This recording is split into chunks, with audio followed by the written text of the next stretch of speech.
Good afternoon, everybody.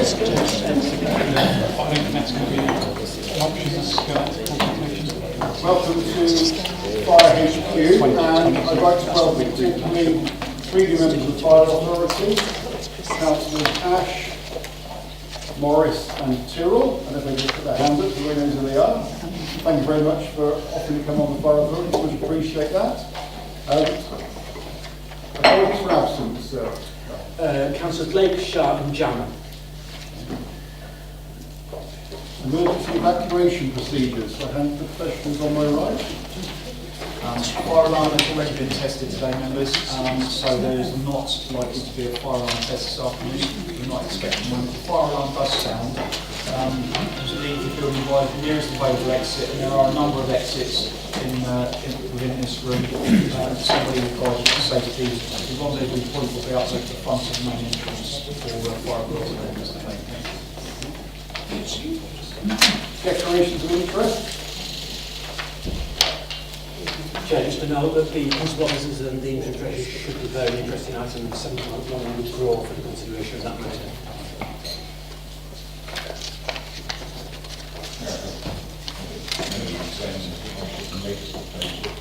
But I would like to propose that item 10 is actually referred to the audit committee and that they bring back recommendations for the next fire audit. I prefer to discuss it when it comes to the item and not. I will propose it as anybody in the second.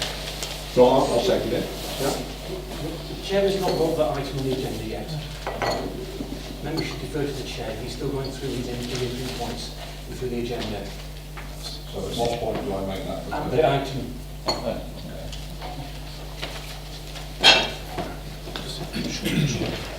Remind you first of all the meeting is being recorded and uploaded onto YouTube as live.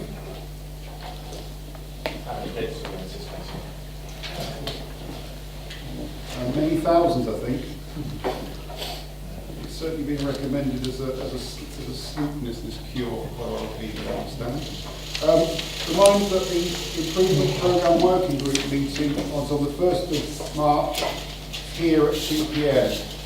So as part of our improvement journey, I think I'm very keen that members are involved in scrutinising the work that's being done. So if you could make every effort to attend that meeting, I much appreciate it.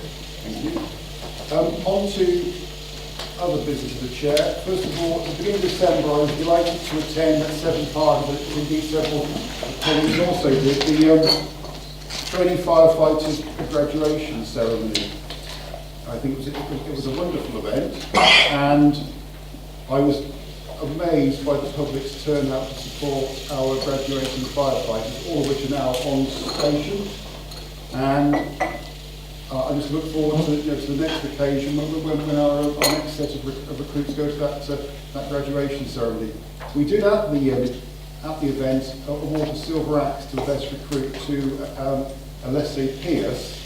And that was foremost in my mind last Sunday when I attended the memorial tribute to firefighter Fleur Lombard, who, as I'm sure you know, sadly died in service in 1996. And I've asked the Chief, on behalf of the Fire Authority, in respect of the service, to read out the commendation that took place at that ceremony. Thank you, Chairman. Fleur was the first female firefighter to die on duty in peacetime Britain. On Sunday the 4th of February 1996, fire crews were called to a fire at the Leo's supermarket in Staple Hill, Bristol. Fleur, who was serving at Speedwell Fire Station at that time, was inside the building when she lost her life whilst tackling the blaze. Fleur was posthumously awarded the Queen's Gallantry Medal and the Chief Fire Officer's Commendation in recognition of her bravery.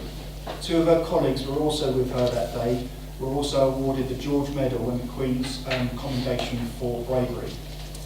The memories of Fleur remain close to the hearts of those in England, and a memorial stands to commemorate her life near the site of the fire in Staple Hill. A keen windsurfer, Fleur's ashes were interred at St Enodoc Church in Trevetherick in Cornwall, which overlooks Daymar Bay, a windsurfer stadium. On graduating in 1994, Fleur received the Silver Axe awarded the most outstanding recruit in her training school. After Fleur's tragic death, a trust fund was set up as a fitting tribute to her bravery, her courage and her dedication and professionalism. The Fleur Lombard Bursary aims to keep Fleur's values alive, helping others to progress their careers in the fire service and remains to date. Thank you. I'd like to, in that tribute, to do a minute silence. So we can all stand a minute silence for a Lombard member. Thank you.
Thank you, everyone.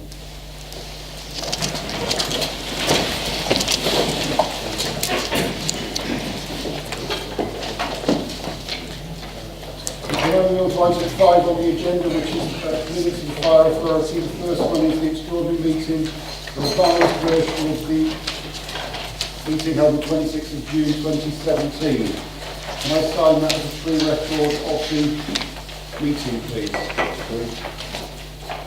All in favour? And then the ordinary meeting held on the 1st of December.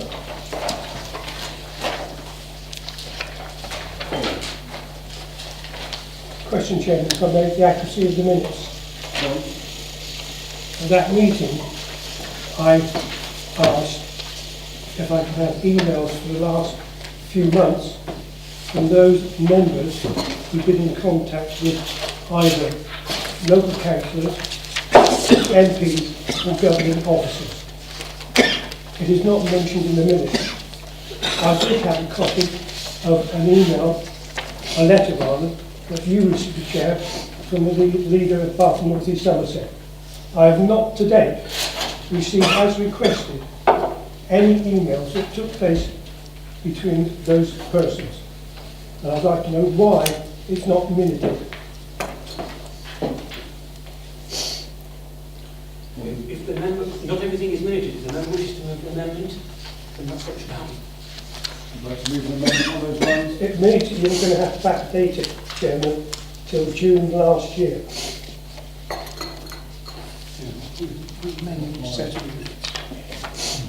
So any correspondence that's taken place between members of this authority and MPs and government ministers, copies of those items of correspondence, I am asking to be brought here.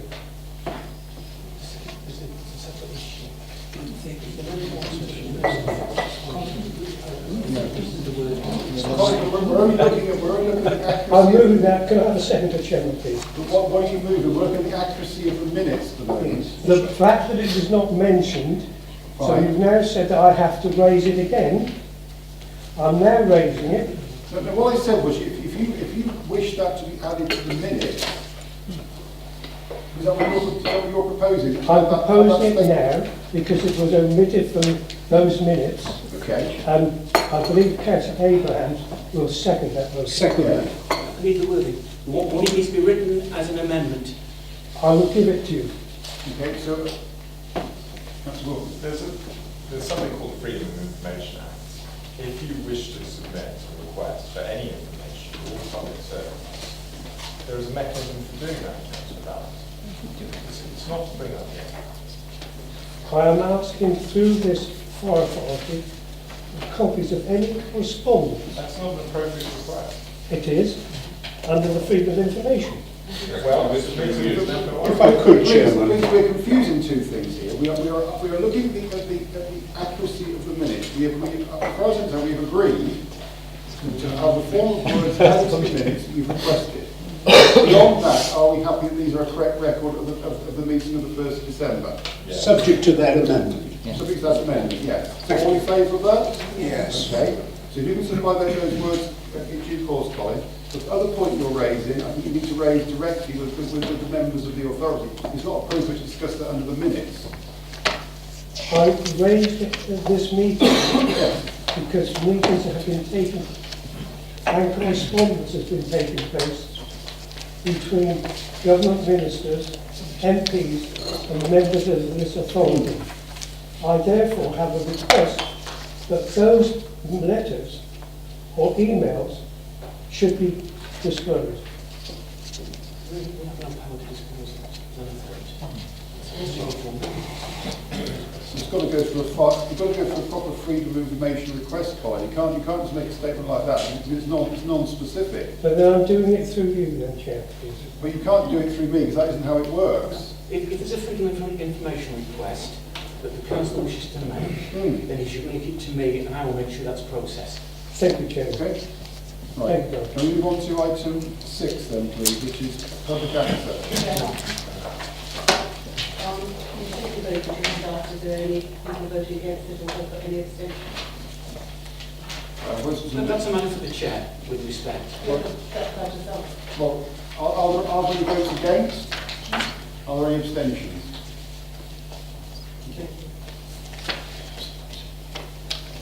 Okay, we move on to public access. We have none, so minutes of committees. So item 7.1. I don't should leave at this point, please.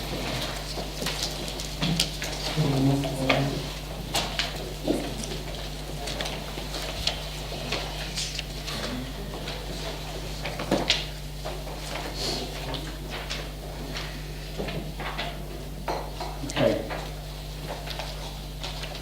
Well, this concerns the General Purpose Committee meeting from January, which we discussed the appointment of a substantive Chief Fire Officer because due to the sad death of our previous Chief Kevin Pearson, we now have a vacancy for that role and we need to move towards a substantive appointment.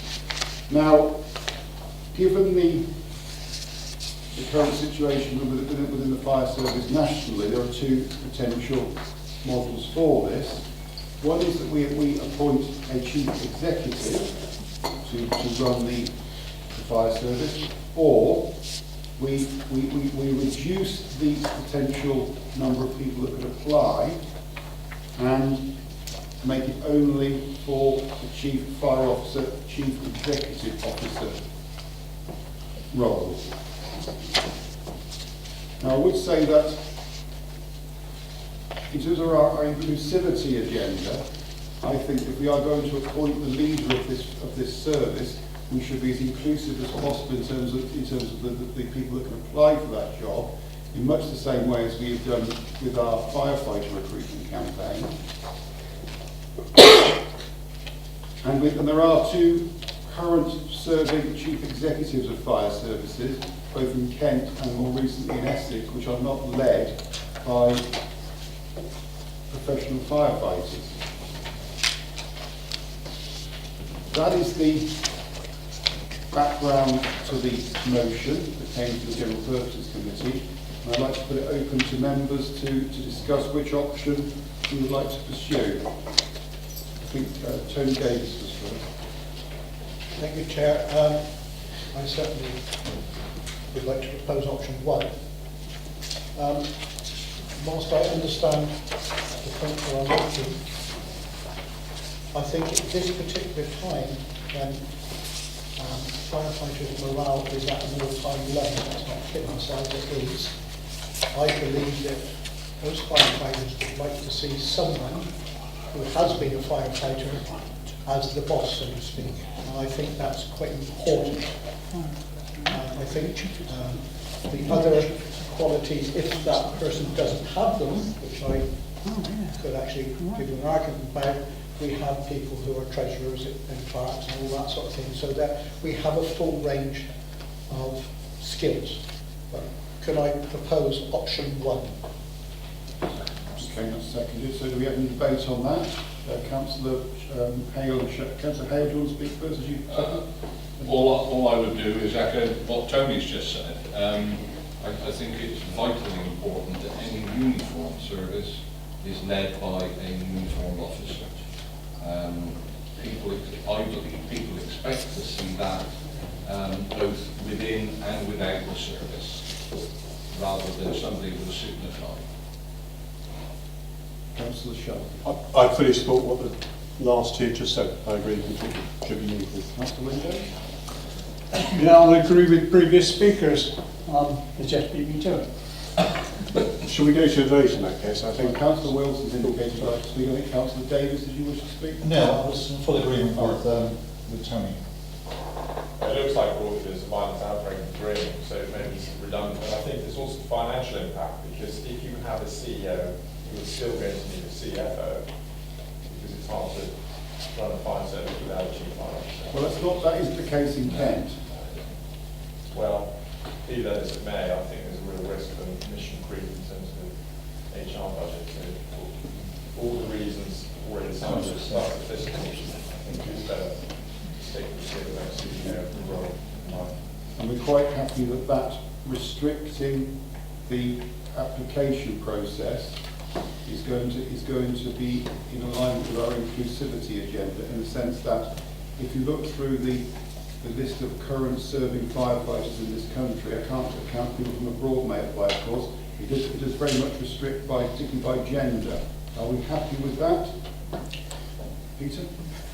I've no bigger disagreement with Tony Davis's point. The only thing I'd say is I think it wrong at this stage to be restricting who we see and what we decide finally. And therefore I would wish an advert to be framed up that looked at the best that can be appointed.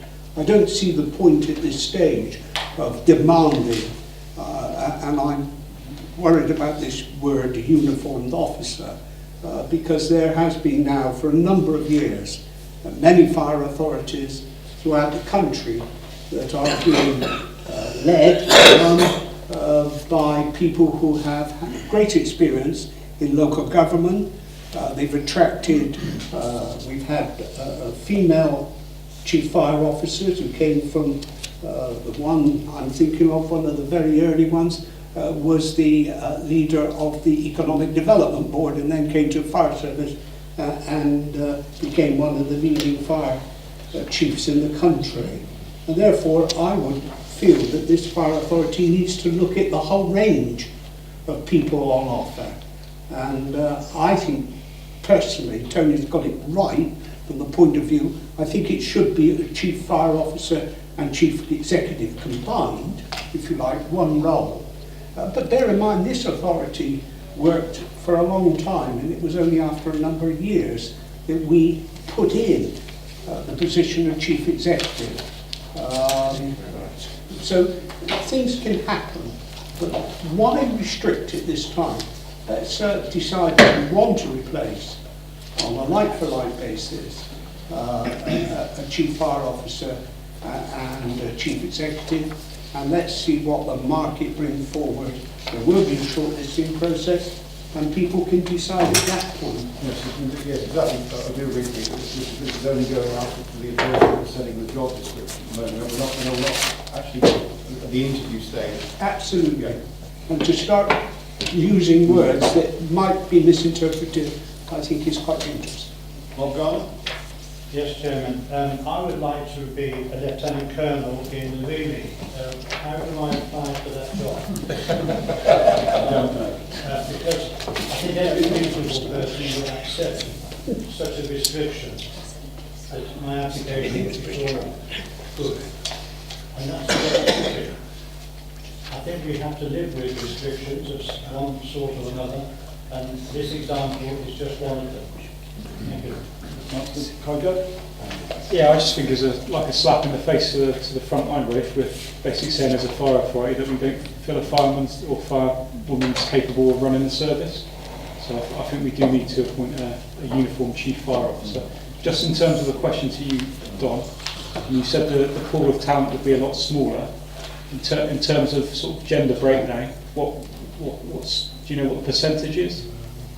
Because we could recommend that at least a certain number of women are shortlisted for the position, so they get an interview. I think it's 3 out of 45 fire authorities are led by females, and there would be some more. So we could have a policy that at least a certain number of women are shortlisted for the role. I presume that would be full employment. That's what they call it. No, it's not. Go on. Alan Hale. Well, I quite have to let Chris go in front of me because he hasn't spoken. Okay, Chris, we're discussing the item 7.1. Yeah, that's the appointment to go out. Yeah. Yeah, I'm option 1. Okay. There's only one reason. If we don't appoint a chief fire officer, regardless of sex, if we appoint a chief executive officer, that person will not have any knowledge of the fire service per se.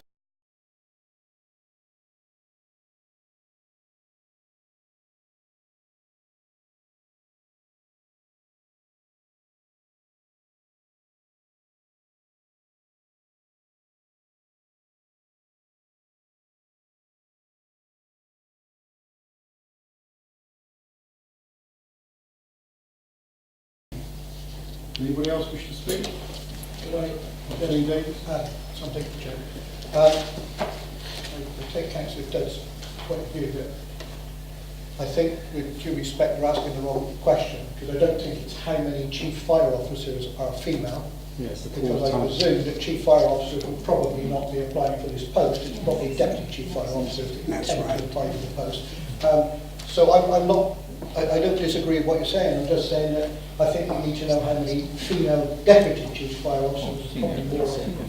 About the same number before. With the pay that they get here as a chief fire officer, you'll be surprised how many chief fire officers will want the job, because they don't earn this amount of money. So it might be the same role, but they would be getting quite an uplift.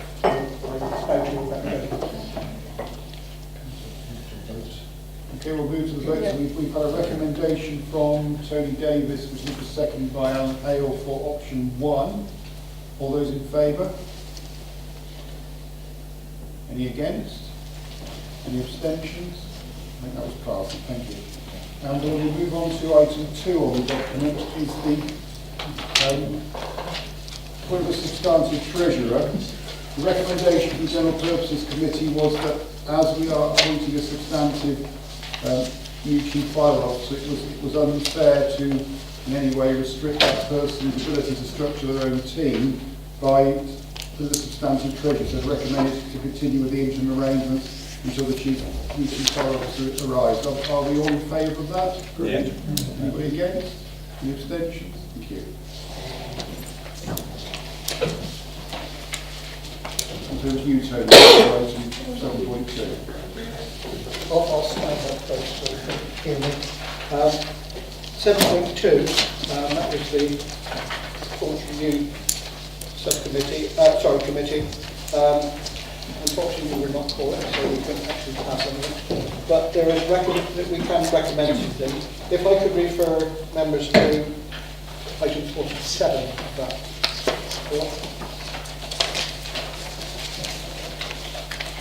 On page 40. Right? Page 40. Yes. Page 40 of our papers.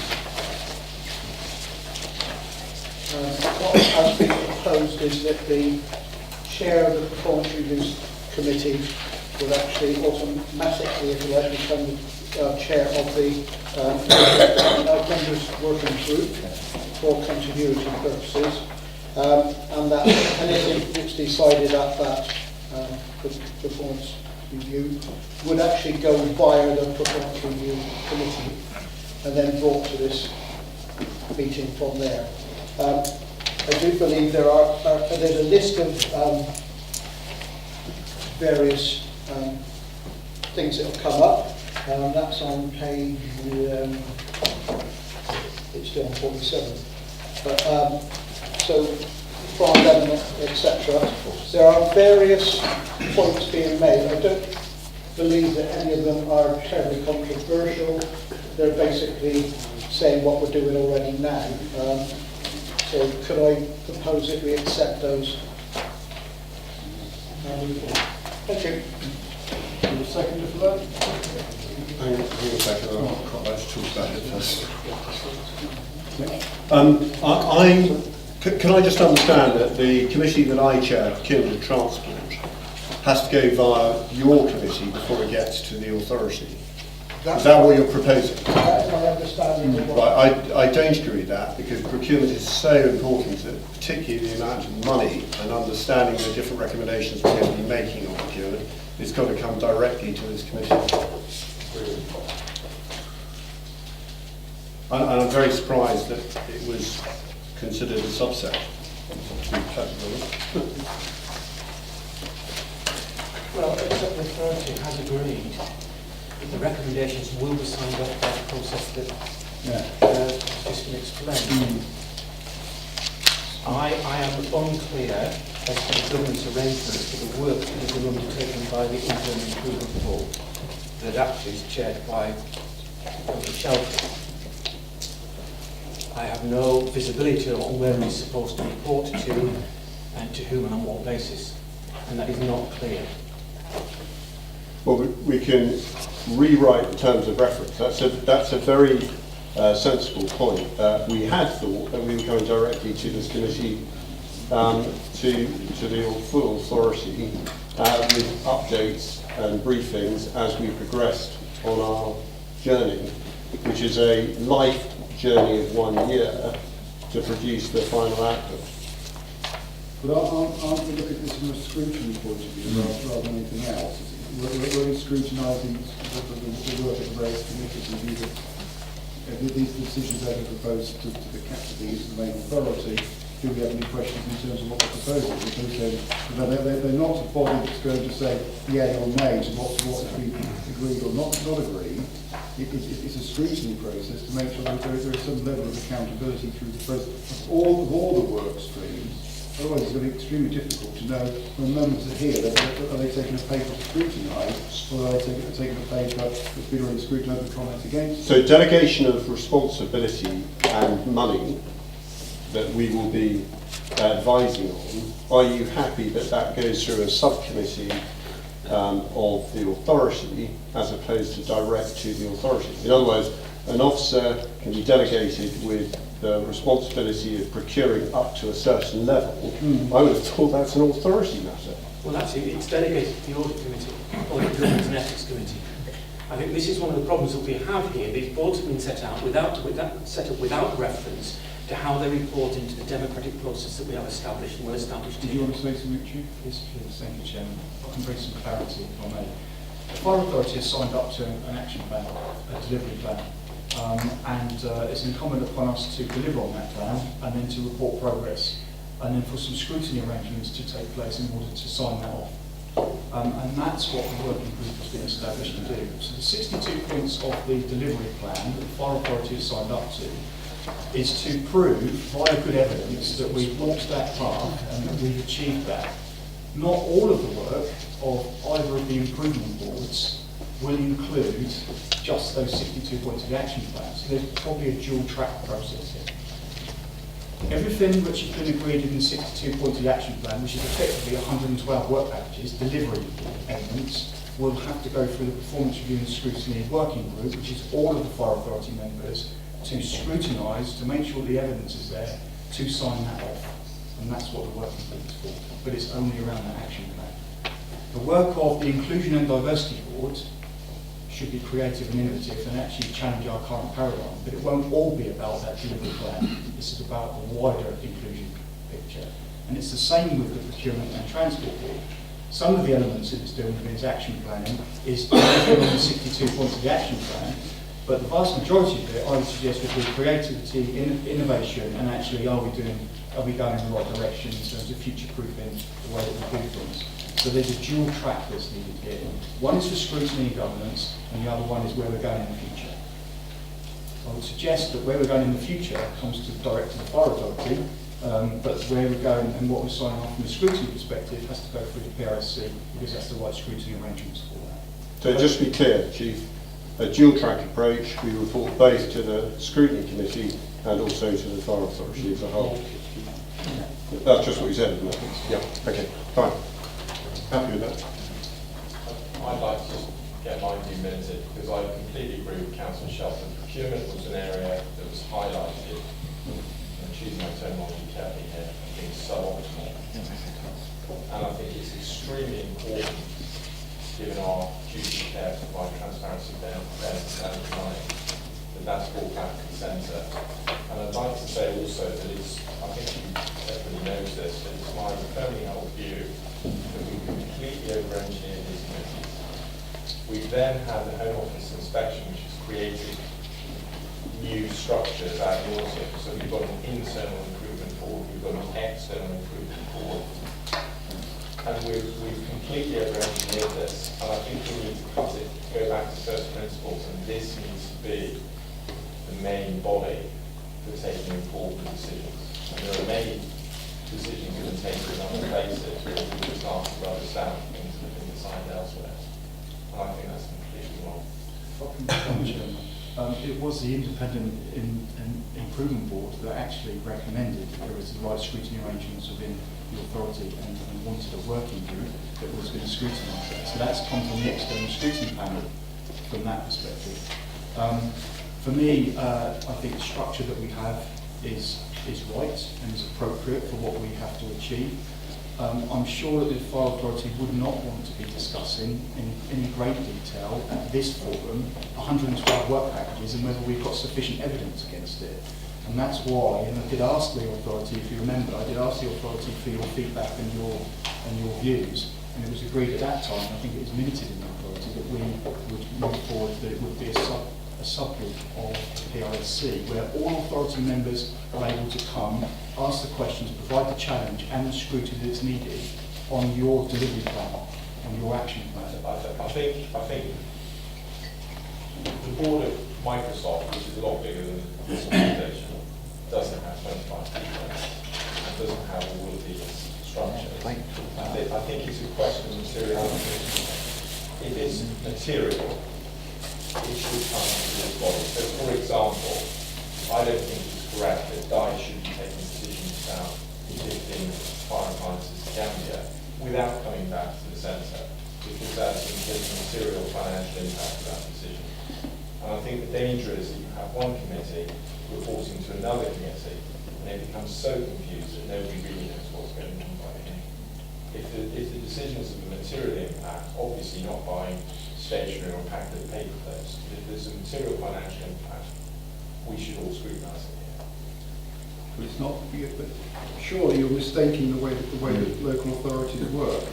In our own local authority, we do not scrutinise work at main council meetings. We make decisions at main council meetings. We use a scrutiny structure to scrutinise the work we need to do, which may then make recommendations. It would be completely unworkable for us to effectively to put a committee structure together, such as the fire authority, every single item. We'd be here for days on end. I didn't accept that. Well, how many of the scrutiny meetings have you been to, Nick? Much bigger organisations run with fewer people. But the point you do not seem to grasp is bigger organisations. And I know we're going to go on to this later on. You mentioned Microsoft, but Microsoft does not have the power to tax people. So we are spending other people's money. Microsoft are effectively spending their own money. They can squander it in whichever way they want. We have a duty to the public, which I'm sure you've made us all aware of, to look after the money we tax from people. They have no choice but to pay it. Mr. Chair, as the person who raised the point, I said, as when the Fire Authority explained to us, that we go through the board, the scrutiny committee for scrutiny, and we come here for decisions on our proposals. Perfectly happy with that, because I get the sense on it. So I'm happy and content to sign up to this, notwithstanding a very important point about material differences, and that the proposal would be that at a certain level of procurement that comes to the authority. We haven't got there yet, we're still working on it, and we're working on the principles of that. So we're happy to move forward with this, that we need to have a proposition to move forward?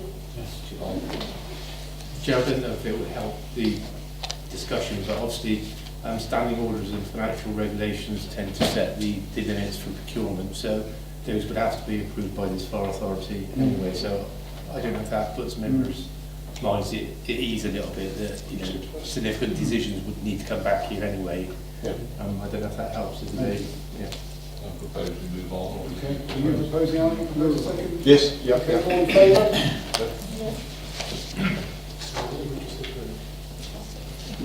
Recommendation for the Yeah. Any against? Any abstentions? Okay, thank you. We go on to item 8 then, which is the urgent action in standing order 5.1. 8.1 is the tenancy at will for South Mead Fire Station, where we have helped out the Avon Somerset Police in terms of providing a base for their officers to work in the South Mead area.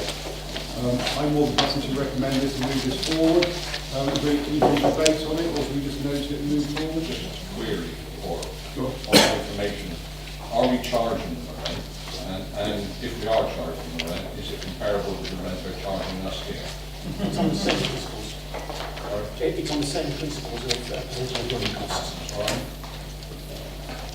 So you're happy to move forward on that, okay? 8.2. This concerns the pre-construction contract for Morgan Sidder for the work at Avon Fire. We are going to debate this later in a more substantive manner later in the session, so I was happy to accept that and move forward. Well, hang on, if we're debating it later, then we shouldn't be agreeing to this and moving forward. That happens later, that should be a separate item. Well, so as long as we're saying these are decisions that have been made. Right. So they're only here for noting. So why do we have to debate it later? We're debating the whole issue about Avon Fire Station later. So It's a preliminary decision that was taken in order to allow the project to continue to a particular point.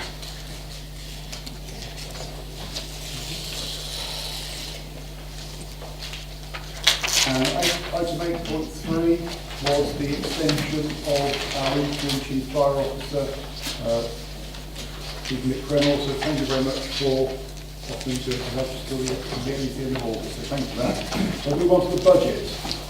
And Martin, you want to lead on this? Item 9. The primary purpose of Listen, you sent another paper around, didn't you? I did, Oh, so that's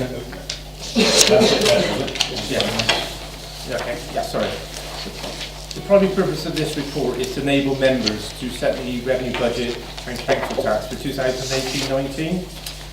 It's been necessary to circulate the addendum that members have had, because members are required to take into account the latest information that's available when they make their decision. There have been two changes that happened since the report was circulated. First one is that the government have confirmed the local government finance settlement. For Avon, there have been no changes, so there are no implications from that. And the second one is that two of the unitary authorities, South Gloucestershire and Bath and North East Somerset, have revised their estimates in respect of their collection fund positions and the income due from business rates. The net impact of these changes are that there are additional savings of around £81,000 that will be required in 2018-19. At this stage, the assumption is that those savings can be met within the budget that have been set.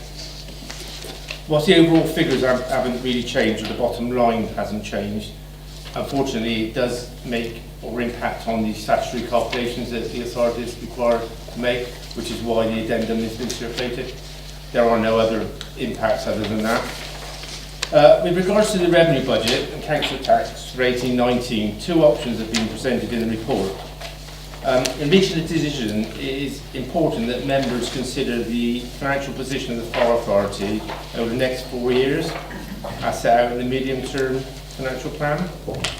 The Fire Authority accepted the government's offer of 4-year settlement back in 2016-17. The 4-year settlement includes further reductions in government funding of £1.5 million or 12.3% in the next 2 years, 2018-19 and 2019-20.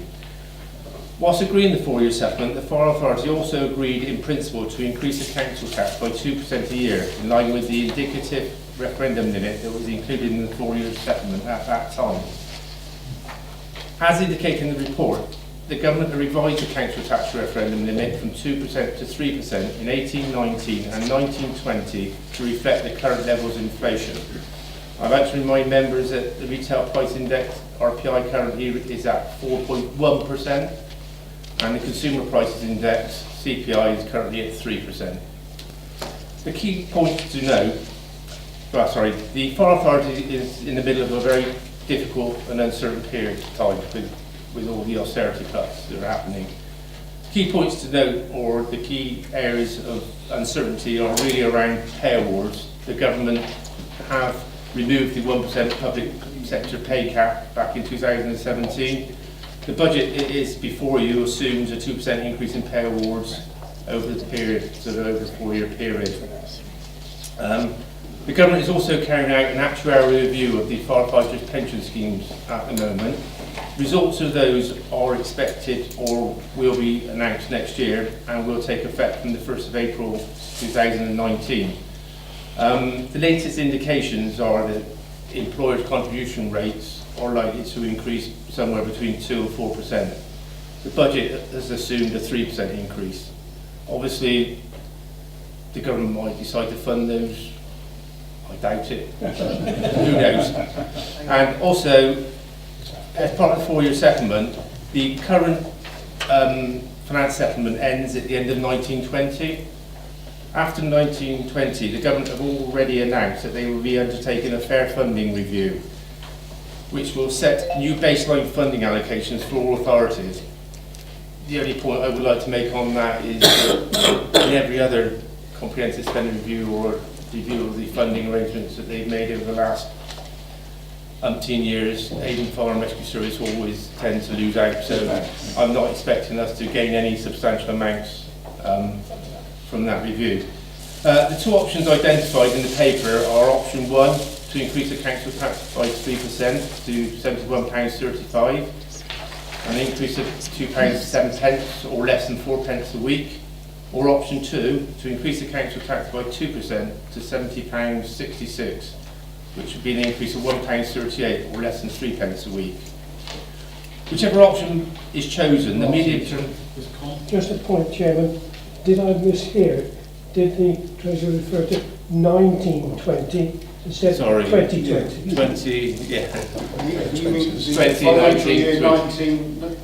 2019, apologies. He lives in the past, mate. I do, absolutely. Sorry, it's only a brief story. No, sorry, thank you. Sorry. Whichever option is chosen, the medium-term financial plan clearly identifies that there will be a funding gap which will require further savings to be made over the medium term. Under option 1, the funding gap is about £1.2 million, whilst under option 2, that increases to £1.8 million. The level of savings required to fund the gap are significant and present a significant challenge for the Fire Authority going forward. They will need to be addressed in the integrated risk management plan and the risk mapping exercises that will be taking place.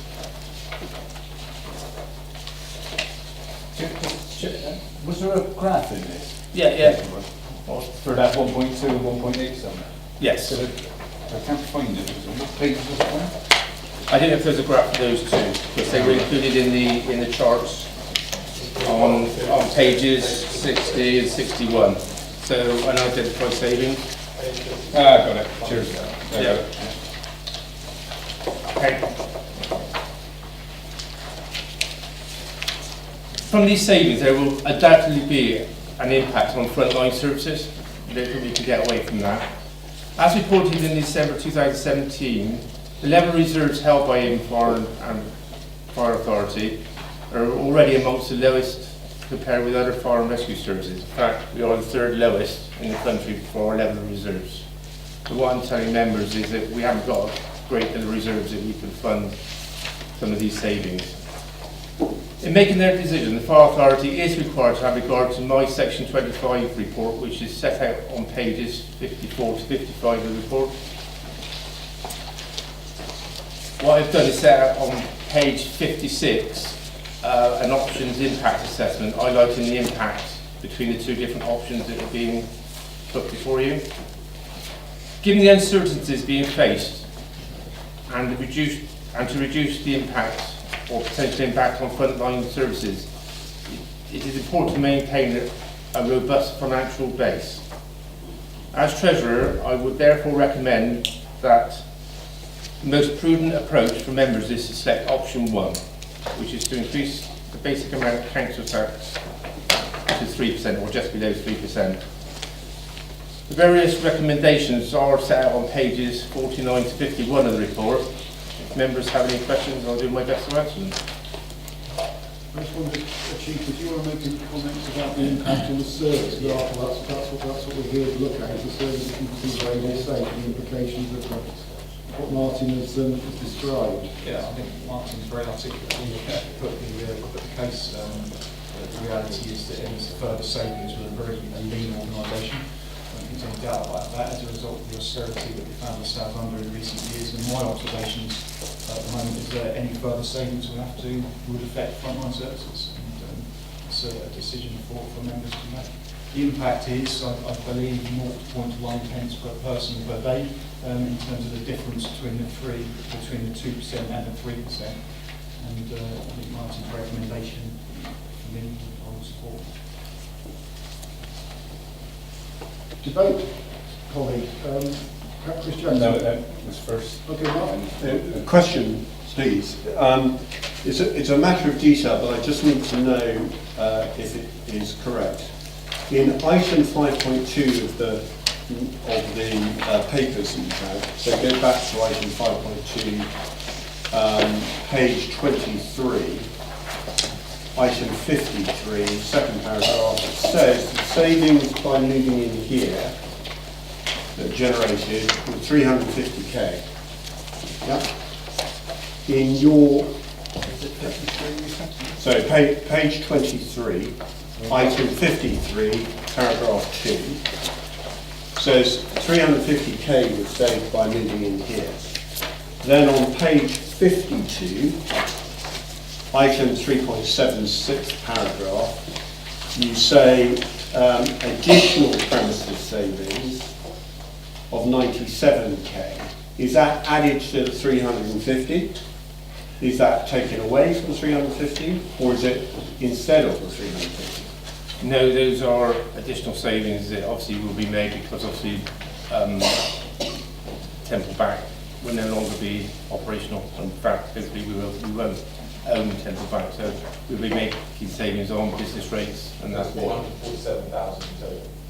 Yeah, there are additional savings. Yeah, that's good, because if it was minus, no, it's not. No, there are additional savings that we've identified through disposal. Thank you. And what about the sale of Temple Back? Because that is next week, isn't it? well, how is that going to be reserved? Okay, It's capital budget, isn't it? yeah, it will be capital budget. But yeah, we will receive a capital receipt, which will go into a capital reserve, which will then help fund the improvement works to Avon, Weston and Bath. Members have already previously agreed that around about 4 million, 3.7 million of that will be used to refund or repay debt or not take on additional debt, which was agreed back when we agreed to sell. Sorry? Well, it's a capital reserve and it's not the same as revenue reserve. Capital reserves can only be used for capital expenditure, so it won't impact on our revenue reserves position. We are talking about revenue reserves. Capital reserves cannot be used to fund revenue like items or the budget. Having said that, obviously the budget already includes additional interest that we will achieve on having that receipt in our bank account or investing, and also the budget has been reduced, so we won't take on any more borrowing that we anticipate we would have to do in the short term.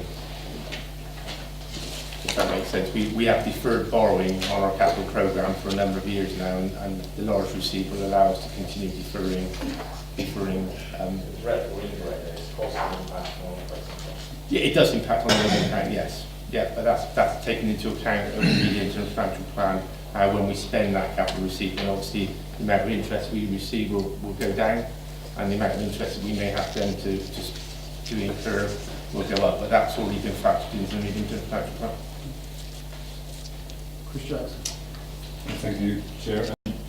So with what the Chief and the Treasurer said, we're in the, whichever option we take, we're in the brown sticky stuff. It's just the debt it's going to vary, is it? Yeah. I was for option 2, but since our pre-meet what we had, I moved to option 1, much as I don't like it. I prefer it. Very nice of the government to allow us to put council tax out rather than fund us properly, but that's another thing. And what is the risk?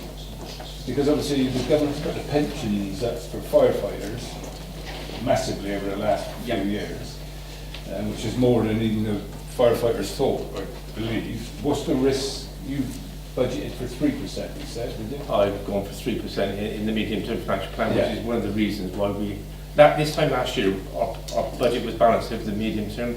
The only changes that really occurred is that obviously government scrapped the 1% pay cap, and as members probably recall, the employers have offered 2% pay award for firefighters this year, which has been rejected, and they also offered 3% from the 1st of April, but that was subject to additional funding coming forward. At the moment, I don't know what the position on those pay awards are. Well, I do know what the position is. They've offered, or we paid a 1% interim payment in December, but discussions and negotiations are still ongoing. So that is not the final pay award for the current year 17-18.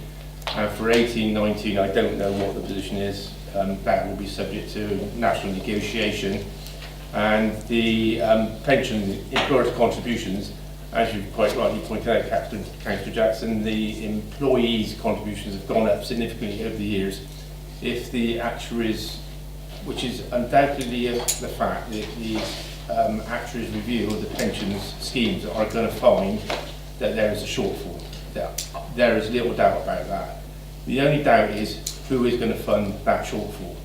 So either it's the employees, and as Councillor Jackson's already rightly pointed out, the pension contribution the employees have had to make has risen significantly over the past few years. So I don't believe that that will be the case. The government can fund it, extremely unlikely I would imagine. So the only place that can fall is the employer, which is why I built into the medium-term financial plan the assumption that employers' contribution rates will go up by 3%.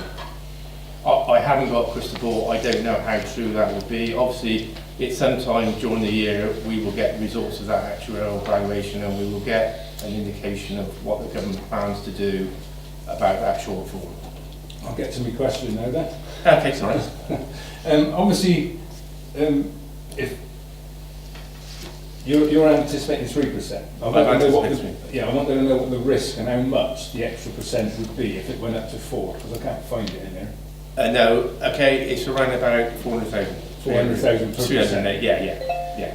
But also with the shortfall, have they risk assessed that if they did put it up?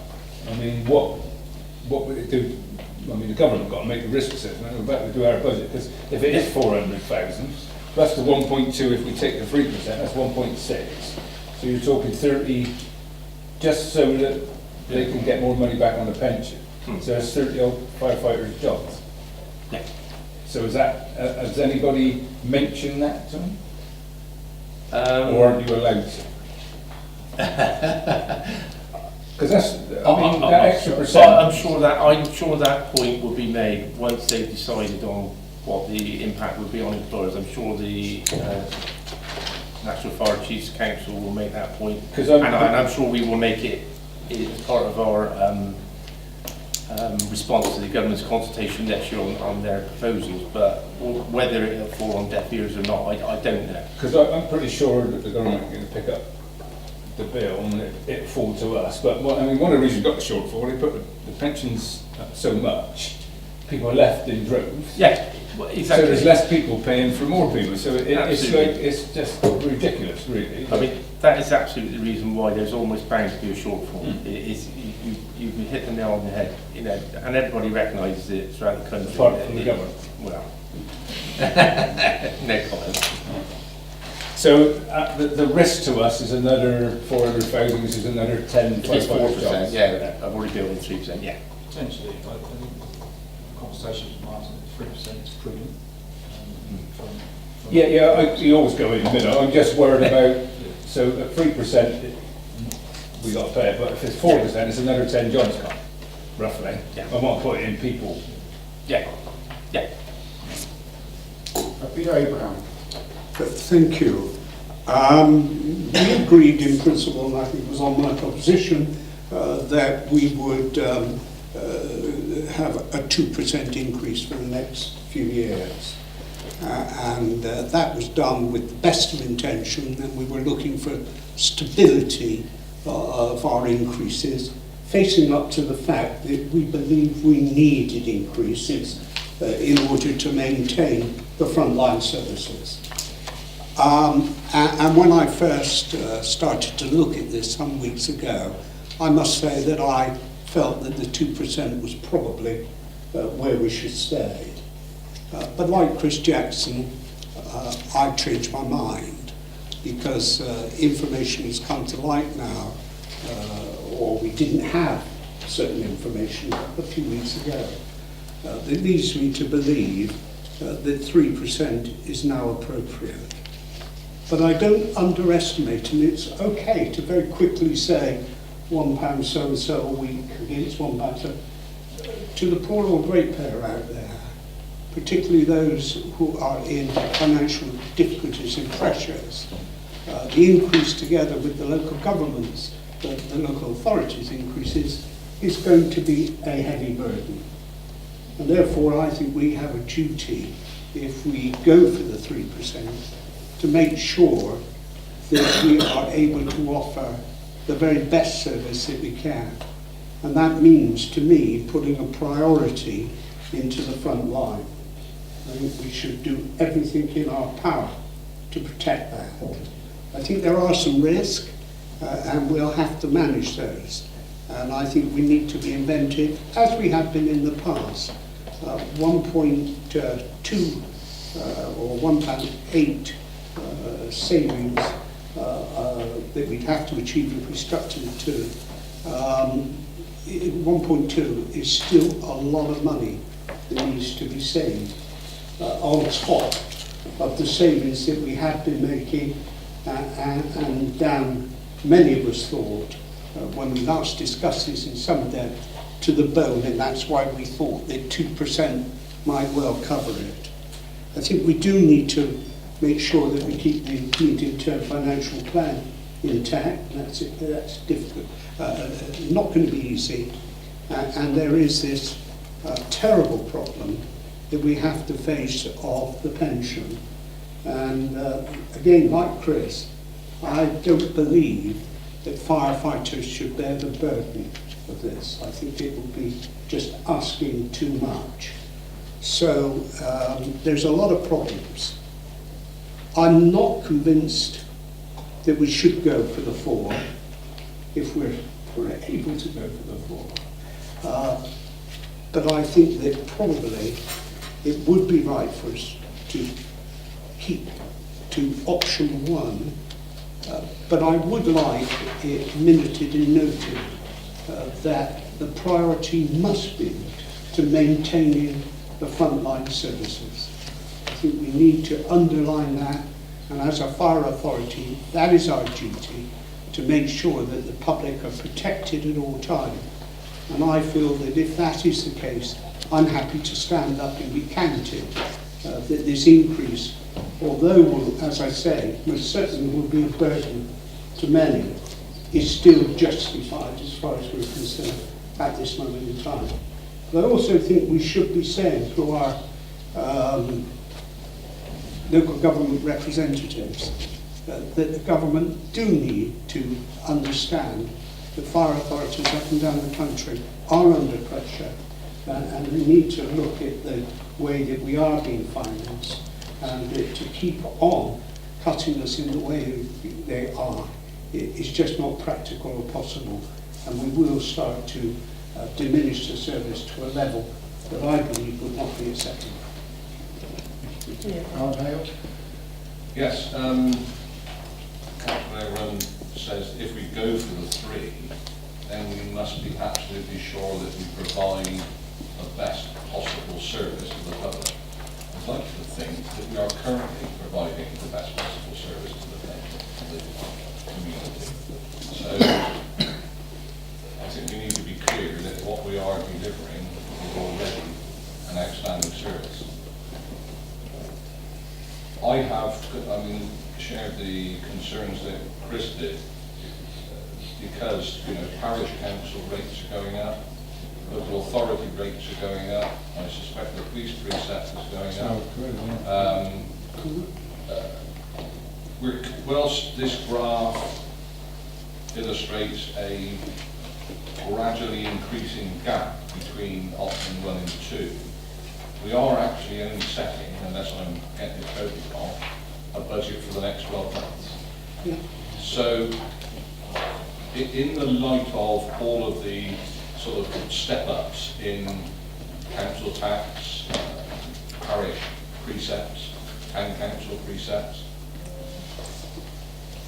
I would have thought that there is scope for going for option 2 this year, even if we have to revise next year. And hopefully next year the step up with the other councils and others who put a precept on the local authority might not be as large as they are this time around. So is that a doable? No, it isn't. The referendum for next year has already been indicated at 3% again, but obviously the government has to set it every year. So the limit next year will be 3%. So if you don't put it up by 3% this year, then you come to next year, if you need to put it up by 3%, you can put it up by an extra 1% without having a referendum. So obviously, once you, the advantage of going for option 1 is that it's in your base. So obviously, you can make the decision next year if you so chose that you then didn't want to put it up by the 3%. But what you can do is do it the other way around. So obviously next year, if you feel the need is to put it up by 3%, but you want to recover the 1% you haven't put it up this year, then that won't be doable without having a referendum. I mean, obviously, the government have increased the referendum limit to reflect the fact that inflation is now running it considerably higher than it was when it set its 4-year settlement back in 2016-17. I mean, obviously, if you don't keep up with inflation, then obviously that, in effect, is net a real term cut that you're facing going forward. Sorry, can I just clarify? Yeah. So if we put it up by 2% this year, yeah. Next year we can only put it up by 1%. No, next year you can put it up by 3% maximum. But in the moment, you can put it up 3% this year, and you can put it up 3% next year. If you get to next year and events have played out as predicted, and therefore you've got a massive shortfall, you cannot then try and put it up by the 1% that you could have put it up this year. The opportunity is there. 1.02 times 1.03 rather than 1.03 squared. Yeah. Yeah. Your tax base. The other thing I'm asking, just I was almost there until you explained. Sorry, you can do 4%. I know these sums are not trivial in any way, shape or form, but we are, for a brand new property, look at the difference of 69p, aren't we, overall, yes, between 3% and 2%. So the individual council taxpayer will be paying more, and I do share members' concerns about that. The argument that potentially given on the doorstep was, are they happy to pay an extra 69p? If they didn't, well, they probably haven't paid it more at all. But that is the sum we are discussing between 2 and 3%. So it's not trivial, but it's not a... Is that per week? Not per year. Yeah, per year. So that's 1.5 pence a day. I had Mark Shelford down next. I share all the councillor's concerns here from the point of view of our residents. They are going to get hammered this year with all the rise in the council tax, the police and ourselves. There is no doubt that we are going to go into, I think, as Councillor Jackson said, the brown and sticky stuff. It's a question of just how deep we're going. And I wonder whether the choice of sending the signal that we're going to hold 2% is an important message to send to everybody, notwithstanding the fact that our frontline efficiency must remain as high as possible. And frontline efficiency doesn't just mean frontline crews, it means the ability for the frontline crews to do their job properly. So the question that I have to balance in my mind, and I'm sure that everybody else does, is how important is the signal from the Fire Authority that we're not putting it up by 3%, we're only putting it up by 2%, going to count, or will it be lost in the noise? And therefore the effort that we put into saying, let's cut to the minimum and we'll do 2%, or actually we'll put it to the maximum of 3%, will just be wasted. And in fact we won't have gained anything and we'll be deeper in the pool, because originally I wanted to go for option 2, but actually I'm fairly convinced now that we have to go for option 1 because the noise will be lost in the noise by trying to save the money. Can I go to Ian? Ian Scott, please. I think the message that we need to explain to the public is as stated on page 53, 3.14.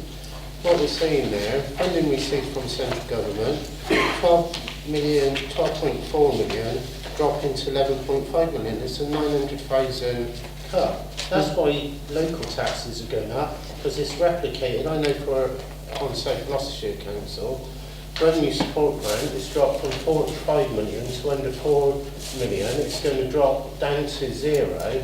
Well, if the government's not giving you the money, you're either going to be cutting services or you're going to be putting out local council tax. And in this case, we want to protect the fire service, and therefore there is no choice but to put out local council tax. But I know who's clearly to blame, the government.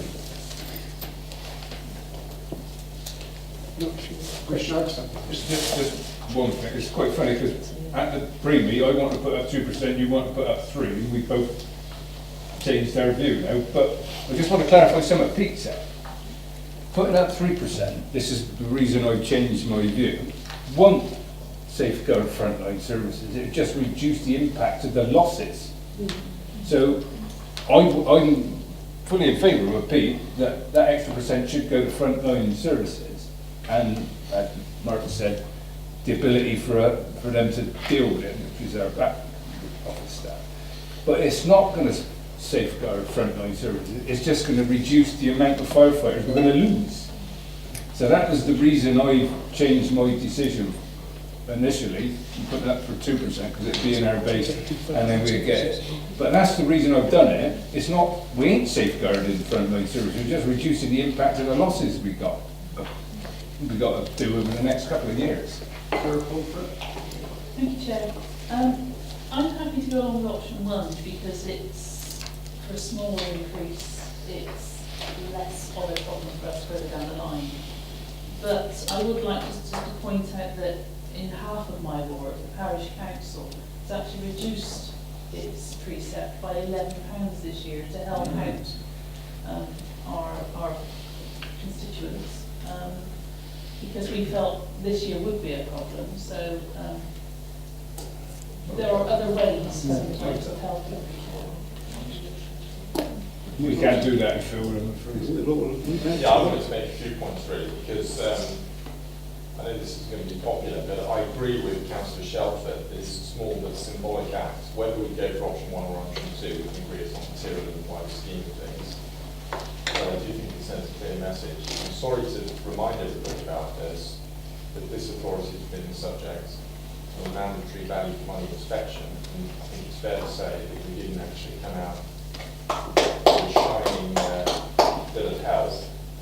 So I think we should take that on board. I think we're now sitting police HQ, we have of the order of 125 non-uniformed staff. I completely agree with Councillor Jackson that preserving frontline strength is an imperative, but it cannot be beyond the wit of man to share HR, finance, all of the back office functions, and we're talking about 1 in 7 staff is non-uniform. And we've already covered off that we've got this £20 million windfall. In my experience, the boundary between CapEx and RevEx is an amorphous and sometimes permeable barrier. So for all of those reasons, I think it would be a symbolic act if we signed up to option 1 rather than option 2. Can I make a point of clarification on what Councillor Wilton said? Because sharing back office services don't necessarily save money. We're sharing back office services with Bristol City Council. It's costing us more money. It's actually put up our costs. And so just because you're going to share back office services, don't mean to say you're going to save money. Not if we're sharing back office services with Bristol City Council. Yeah, well, it might be. And also, I only got these papers because there was a mess up. But I hear people say, let's share back office services, we say loads. Even if we could, like say, the budget for back office services is very small. So even if you save quite a few posts, the amount of savings will be negligible when it comes to the operational side. Say £447,000 by sharing these premises. That's mostly costs of running the building. Yeah. It's still money. Yeah, but that's not what we're going to be saving. I just want to make sure that people realise that sometimes sharing back office service is not a major saving. And it's not the be-all and end-all of everything, because we will still be in debt. I think it's also very, bear in mind this is being broadcast, so that the receipts from the headquarters sale will not be of the sum you stated, and also most of it is committed to replace fire stations which are no longer fit for purpose, so it isn't a windfall as such. It doesn't just save us from borrowing money to finance this. There's a revenue saving which on financing that debt, but it isn't money just coming to the authority for us to spend willy-nilly. I think that's very important to make sure, because it's going to be picked up by members of the public, that money is being used for 3 imperative improvements to fire stations. And North Somerset didn't want to share back office services with us. At the end of the day, I just said, they were asked. They were asked. Democracy. Yeah. I think option 2. Thank you very much. That could be minuted, please. Councillor Davis. Thank you, Chair. I've heard a lot of people saying one thing at Chair. I think consensus is around 3%. I have to agree with that. But I'm here on this fire authority, and I believe all of our function is to try and get an efficient fire service for the people of Avon. Yeah. And I think that we should be actually looking at the budget in that way as well.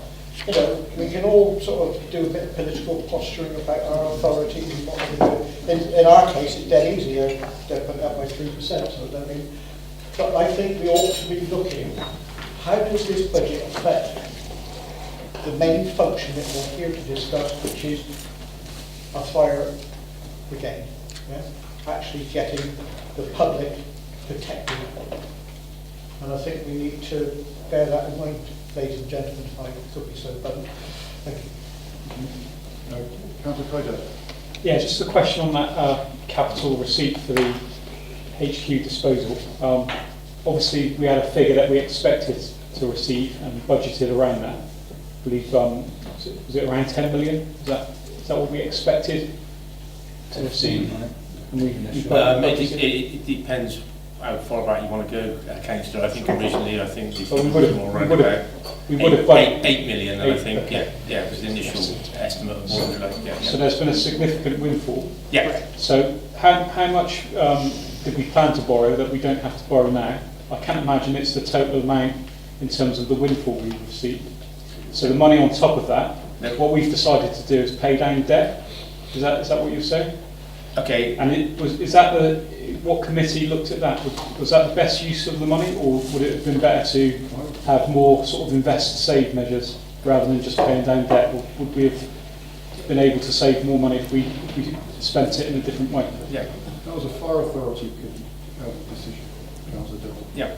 It was a Fire Authority decision back in June 2016, I think, when the paper first went to consider the disposal of the HQ site. And when, as I said, it was around about 8 million at that time, and the Fire Authority's decision was that half of that, hence the £4 million, would be used to repay debt and, in effect, allow us to make revenue savings to meet our targets. Obviously, if you don't repay debt, then obviously you're still incurring the cost of funding that debt. I mean, the figure has now substantially increased since that decision, and obviously the RMP last year, the members agreed last year, identified that there were 3 stations, Avonmouth, Weston and Bath, that were in dire need of works doing to them, and it was cheaper to, in effect, rebuild them rather than try and maintain them or patch them up, for want of a better word. It was cheaper and more cost effective to do that, and that's what the Fire Authority agreed last year. Each of those projects will be brought back to the Fire Authority on an individual basis. But as a rough guess, as a rough estimate, I mean, Avonmouth is likely to cost somewhere in the region of £4 million. Bath is likely to be somewhat more expensive because of its location. I would hazard a guess around about £6 million. And so that's £10 million, and then Weston is likely to cost another £4 million, which, in effect, if you take the sum that we are expecting from the disposal of a temple, which I don't know if am I allowed to say that figure? It's not in public knowledge. Okay, so let's not go there. Let's not do the maths. Pretty much cover our costs. We've already spent the cavalry seat. Let's put it that way. Coming back. Chairman, we've been discussing this for quite some time, and the difference between the two is 69p. Our concern is looking after the health, safety of our residents. I think we should move to the vote now. We've discussed it for quite some time. Do that? Yeah. Okay. So what is suggested in the recommendations on page 49 of the papers is that we consider items excluding C first, and take those en bloc. So items A, B, D, E, and F, G, H, I, and J. So there's a proposal for that? What was that? Yes, I'm slightly confused. Can we just do option 1 and 2 and then worry about the other stuff later? Yeah. Well, it's a recommendation to go through, isn't it? Under option 2, recommendation.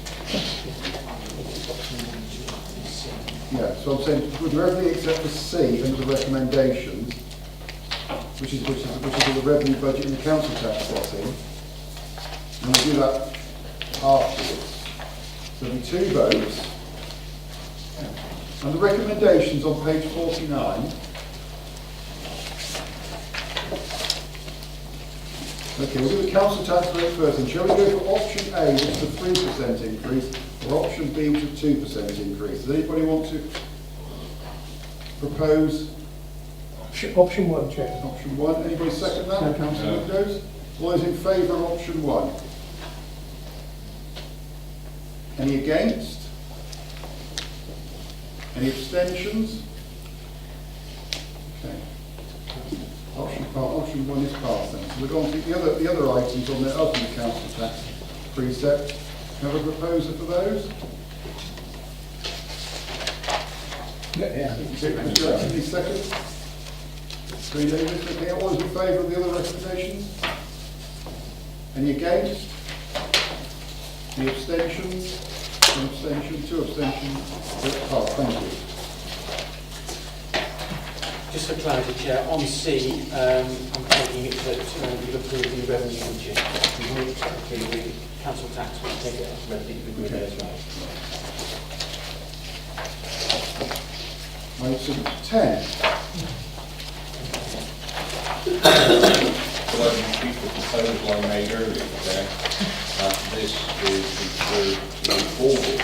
committee and that they consider it in detail and bring back recommendations to the next time. Well, can I just say on that, please, Alan, that this was discussed at the General Purposes Committee in January with a wide-ranging debate. And actually, all we are doing at the moment is looking to put out a consultation. We're not in any way, shape or form deciding on numbers. I think it's quite important that we ask the stakeholders in the Avon area, not only the funders, but the UAs, the PCC, to comment on our draft papers. I'm not in any way, shape or form anticipating we agree on a set of numbers today.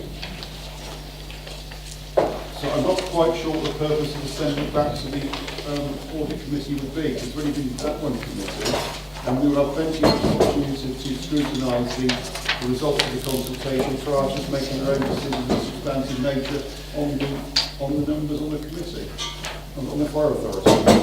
So just for clarity then, all we're seeking to do today is to agree that it goes out of consultation. Yes, as in the paper. Right.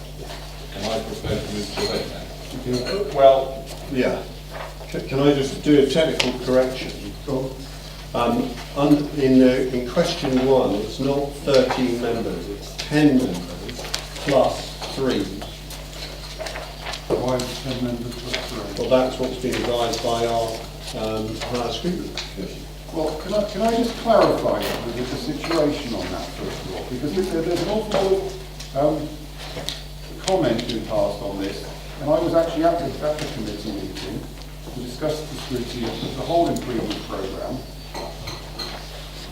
In the Baker report, we were asked to look at the numbers. There was in paragraph 127 of that report, there was a statement about us potentially moving towards a small number of about half. When I visited, along with the chief, when I visited Nick Hurd in September to discuss the whole improvement programme, we did discuss numbers on the committee, on the authority, and the minister agreed with the view that we had, was that we would get the numbers changed, whatever that number change means, for the municipal meeting in May 2019 to coincide with 3 of the 4 member authorities having had elections. Okay? And that was agreed with Minister Nick Hurd at the Home Office in September of last year. I've since asked for Home Office advice at legal level on the changes. They said that the changes are down to the Fire Authority to determine against the combination order. And anything else would require a change in the combination order, which is certainly not within our direct gift. Now, at the IIPB meeting in November or October of last year, it was agreed that myself, along with the 4 UA leads, would have a meeting to discuss the numbers. That meeting is still to take place. And I checked with one of the UA leads earlier this week, and it was confirmed to me by that person that no meeting has yet been agreed. Okay? If, as you suggest, going down towards 10 and 3, that would require a change of the combination order, because we cannot currently have independent members. So you would essentially have 10 members in that scenario, because 3 others would have no more powers within the authority than the current professional advice we have here. So it would essentially be 10. So the co-opted members, the 3 co-opted members that were discussed, sorry, etc. Are you saying they don't have a vote? They're just there to attend and discuss. In terms of the model you're proposing, that would require a change in the combination order to let those people have any substantive part of the discussion. There would be no difference, for example, in our own Fire Authority meeting now, of us asking the professional here on this side to comment. They could grant comment and professional advice. But with any decision making, they have no part in that. So you are saying that this is not the advice you've received from the 4 leaders? I have received no advice from the 4 leaders. I have received advice from 1 leader, and the other 3 have given no particular, and I'm waiting for the meeting to take place with them to discuss the numbers. So what I've actually done in terms of this paper, why this paper's come here, we have, in terms of the scrutiny of work, we have another meeting due before the end of February of the IIPD. So I'm going, depending on what colleagues say here, this consultation paper, I'm going to say, this is the consultation paper, you and your scrutiny function, because after all, it's only a scrutiny function, they are not a shadow fire authority, they're a scrutiny function or an improvement programme. What are your views on this paper? I'm waiting patiently. Councillor Dove. Right, yeah, sorry. Just a question about the options that are going out to consultation. What was the process to sort of eliminate some of the other options there? Because I remember having a discussion with the Deputy Mayor in Bristol about what we would like as members. And one of the figures that we suggested isn't on the options in terms of going out to consultation. So I just wondered what process you went through. Was it an objective process, or was it quite subjective in terms of the three options that are going out to consultation? The other things, I've read the minutes of the meeting where this was discussed, and there's a lot of weight on what the Police and Crime Commission is saying. So it almost appears like there's an element of certainty that the PCC will take over this body. I believe she said no, she's not happy with 17 members. She thinks it's too much. So I just wondered, is there like a timetable for her to take over? The difficulty she has, of course, is no co-velocity currently. Therefore, under present regime, it's going to be very difficult for her to put forward a business case to take over the Avon Fire Authority. Now, there are discussions going on, and there is a Home Office funded project in terms of how it makes it more straightforward for Police and Crime Commissions to take over Fire Authority. That is still in train as far as I know. I mean, anybody else here knows more than I do. That paper, as far as I'm aware, has not been completed, and that would also require changes to legislation to do so. So it's a non-starter then, isn't it, really? Yes. Well, I would have thought so, but then I have no way of knowing. Certainly in terms of my discussions with the Minister and subsequent conversations and correspondence, there is no pressure as such in terms of pushing us to merge with Police and Crime Commissioner and some Secretary Constabulary. Does that answer your question? In terms of numbers, yeah. Guy, if people want to make amendments, then we can debate that. Well, I'll think about that. Councillor Garner. Thank you, Chairman. I think that this question of who determines the numbers is the most complicated question I have heard of in recent years. We do not know. And with the greatest respect to Mr. Hurd, was he speaking with the background of the government's legal advisors on interpretation of the powers of whoever to change the numbers? Or was he just off the cuff saying, it's me, I decide the numbers, or it's you decide the numbers? I think we have to be realistic in this matter, and we have to accept that the four leaders are very strong-minded gentlemen. That's why they've got where they have. And if they say it's down to them, or up to them, I don't know which is the phrase, if they say it's their responsibility to decide the numbers, then we are effectively wasting our time if we go out into the streets and say to people, question one, how many members do you think the Fire Authority should have? It's wrong. We should not be asking silly questions. Well, why are we asking a silly question when no substantive proposal has been put forward by any of the leaders en masse, and the meetings we held with myself are still not taking place? Well, I'll tell Councillor Morris was at the last meeting. Did we agree any numbers? I'll tell you. Item 3 is headed consultation questions. 3.1, the Fire Authority would welcome any comments from the public and key stakeholders with regard to the future effectiveness and efficiency of the Fire Authority. la-di-la-di-la, we are in 3.3, question 1, etc., etc. We are simply asking any members of the public passing through Park Street, how many members do you think the fire authority should have? And the person with the clipboard will tick 25 or 18 or 13 or any other comments. So it's delusional to say we're not asking the public for what they want. They will tell us what they want, A or B or C. And yet we know common sense should tell us that that is not the whole possibility. Because there are 4 gentlemen that may or may not, I don't know. 3 gentlemen and 1 lady. Yes, sorry.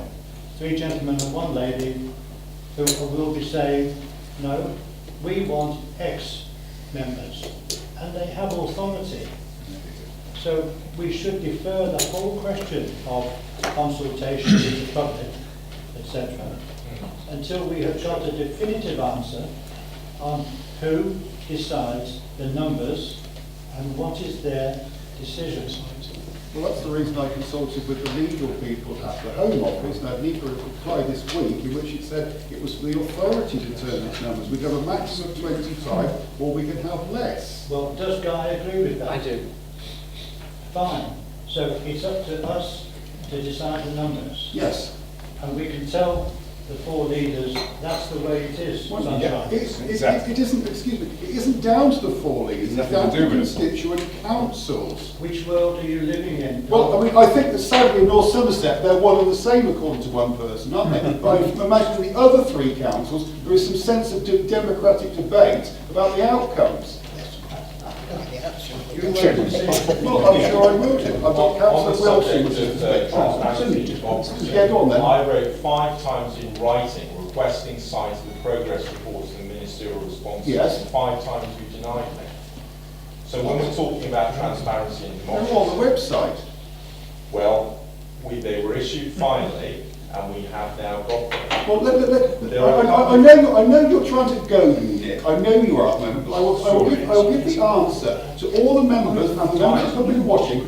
You seem to have some impression that I keep a complete stock of every document in relation to the Fire Authority on my private computer, so that any time you can ask me for a piece of paper and I can supply it straight to you. That is not the case. I do not keep private documentation which concerns the Fire Authority. It's all kept on my own iPad of yours or within the Fire Authority's premises. It's not for me to respond to requests from you for a piece of paper and to try and give some indication that I'm hiding stuff which you're trying to give the impression of the rest of the authority.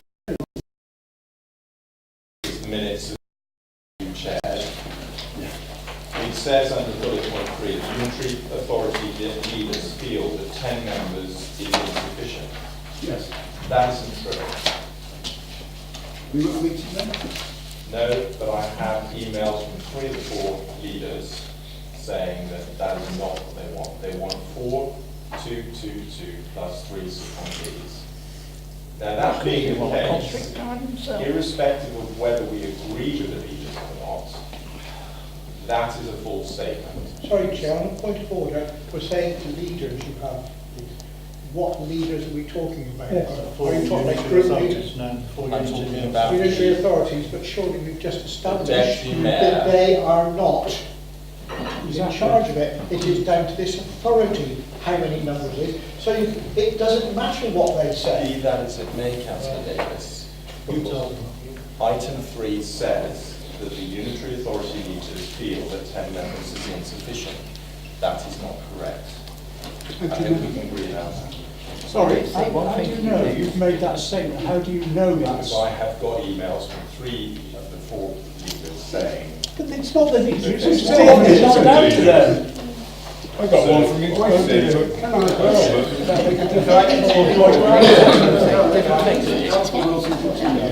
Chair, can I just say, the question that I put earlier, and it's going to be a motion which you've agreed to, will clarify a lot of the points that are being made that are coming out of the wood, like the latest ones. So we'll get access, or I will, to all those emails under the Freedom of Information. Well- and I will disclose those to all members of this fire authority, Councillor as Barnes, should be the case. unusually I agree with you, because you said you yet to have your meeting with the leaders. Why are we forced to decide about this now? Would it not be better to defer to these had your meeting? Well, because first of all, I agree with the Minister, Nick Hurd, who controls the fire authorities in the country, in September, that I would review the numbers. Now, we agreed that we would do them for May 2019. We need to start doing some work on this relatively quickly. I have been waiting since November 2017 for a meeting with the leaders, which I've still not had, and I've still got no date for it. Therefore, I thought it was incumbent on myself, as I will be meeting Nick Hurd at the end of this month, to take the matter forward. Right. May I respond? Go on then. Because that was the other, there's a lot of other stuff here which I don't agree with, but just sticking to the headlines. Sorry, Chair, before we move on, I've got a point of clarification from Nick. He did say three of the leaders said that they were clear that they wanted 10. Can you just clarify, does that include the South Gloucestershire leader? The information I have, Councillor Scott, from 3 of the 4, because I don't have a direct relationship with Matthew Riddle, you do, is that the 4222 figure, whatever we think about it, was agreed. Yeah, but I'm asking you, you said that 3 of the 4, I'm asking, is Matthew Riddle one of those? No. Oh, well, then I know for a fact, another point of clarification, the Deputy Mayor of Bristol wanted 20 after our meeting, so where did you get 10 from? I just told Councillor Jansen, I've had emails from 3 of the 4 people saying that 4222 is agreed. I don't think it should be he said, she said discussion. No, well, we want to know who they are, because you're talking about our leaders. My recommendation is that the chair have his meeting. It will be down to them. With the leaders. It's not anything to do with them anyway. Downstream of that. Because what we've got here, if you, I want to return to Home Office, but if we jump forward to the recommendations, the 10. Chairman, on the point of order, this is Can I please paper continue? on the point of order, interrupting you're not, me. I've interrupted because it's a point of order. We are on a consultation paper. Yes. I see no relevance with what is being said at the moment. And can we get back to the real discussion we should be having on this paper?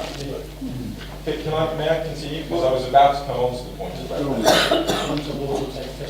3 of 4 leaders are saying they want 10. Can we just accept that? No, I'm not accepting your word when I've been told that. We'll go and talk to a leader. I have, before I came here, and it was Question 20. 1, which is 3.3, we're given an option. These are bearing in mind that the answer you get depends on the question you ask. We've asked for 13, 18, or 25. So that means that the option that the 4 leaders have allegedly signed up to is not even being considered. And that's another reason why I think we should defer. On the subject of Home Office, you said several times in this discussion that the Minister's A-OK with us running with the status quo until June 2019. That's 2 years after the publication of the very damning value for money inspection reports. That is not my understanding. And the question I'd like to raise is, have you actually received from the Minister's lips confirmation that he is okay with 25 members for 2 years after the publication of such a damning report? Well, as I was sat in the room with him, perhaps in terms of the dialogue to me, he said it. And Yes, he said, I didn't recall it. 25 members until June 1990. Well, I think the point I would make is, actually, and probably the point that Nick Hurd made to me, was that what he is asking us as a fire authority to do, as the most important job, is to keep the people of Avon safe. And actually, we have a substantial piece of work to do in relation to the improvement programme we put forward in making sure that happens. And he probably thought, as I do, that changing the numbers is not the biggest priority on the list of improvements we need to make. Hence, the agreement we would do it for May 2019, when 3 of the 4 authorities changed their constituency because they will have had elections. That's not the feedback I had, Chair. The problem we've got, yeah, the problem we have, Councillor Wills, is quite right as you go to me about disclosure, but suddenly we have this magic discussion that you're having with people, which we're supposed to believe are correct, either whether they know or not. I'm going to listen to Councillor Abraham next. Thank you. Can we be clear? I think we need to get some facts right. This has nothing at all to do with the best value review. The reduction of Fire Authority numbers has been on the agenda for about 4 years. We met the minister, not the current minister, the one before, and made it very, very clear, if you don't do it, I will. That was to every Fire Authority chairman in the country. If you don't do it, I will. A number have done it, up and down the country. And I've talked to them, and they will be happy to talk to us, how they went to consultation, how they can involve their constituent authorities, and how they arrived at the numbers.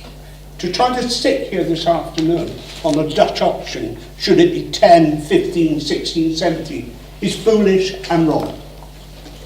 What it does require is for us to get on with this job. You talk about elections in 2019. That's not correct. We have elections in 2020 in Bristol. So, you know, that's a bit of foolishness. It doesn't really bite. The thing should be to get on and do the job. I believe, as you know, I brought proposals to reduce in principle, and you rejected them. You didn't want to reduce. Well, I can understand that, but I don't think you were right. And I don't think you're right today if you maintain that. I think the numbers game is important, and that is important to look at, not just this magical 10, 15, 17, whatever it is, but how each constituent authority can be properly represented on the whole. And also, you, Chairman, were very opposed to my proposals because you said I will be out as an independent. Right. Didn't show much independence in certain other areas, did you? But there we go. That's life. Just cross out the public. What we need to do is get on with this consultation.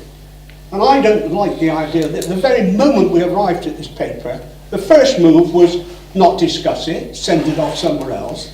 The second move would move without even a debate or debate. Why are we trying to be gagged on this paper? It's a very simple report. Let's get a proper consultation paper together. And I'm not sure this is.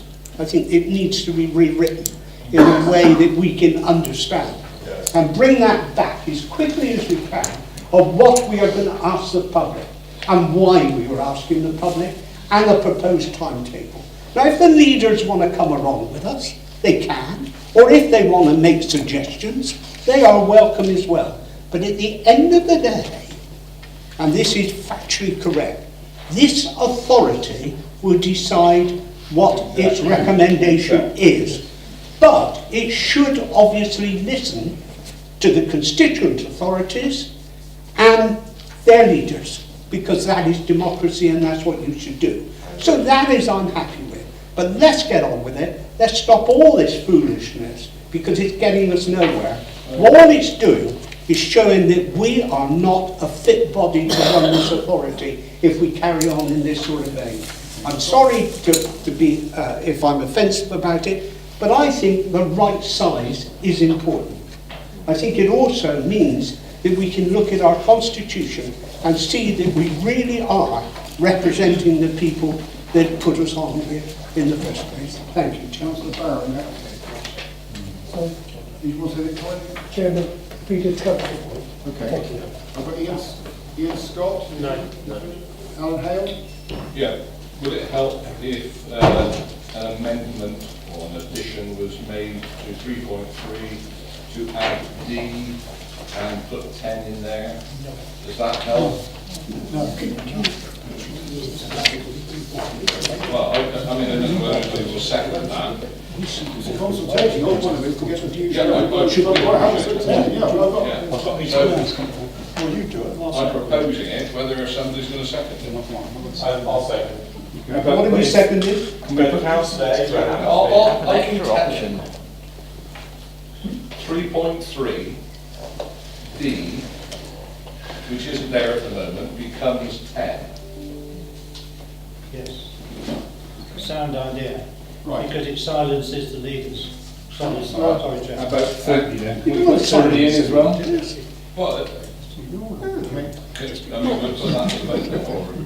We'll have to vote now. I've got another amendment on that. Okay, let's take Councillor Dudd's amendment as well. Well, is it to related to this the one? numbers, yeah. If it relates to this one, let's hear it, could we? Yeah. So in discussion with our deputy mayor, I believe, has been in touch with you, Don. Yes. We agreed that a number we would like to be put out there is 20. Yes. And that obviously hasn't appeared here for the question that's gone out. So obviously she's leading on behalf of the mayor in regards to this. Exactly. So I don't know why 20 has not been considered. If you want to amend 18. So my proposal is that that we add 20 to that list of questions. Instead of 18? Well, if you want to take 18 out to keep it as less numbers, So I don't know if it's correct, but I'm happy with 3.3. But what I was really saying is, I think we need to see a proper document of what the consultation should be.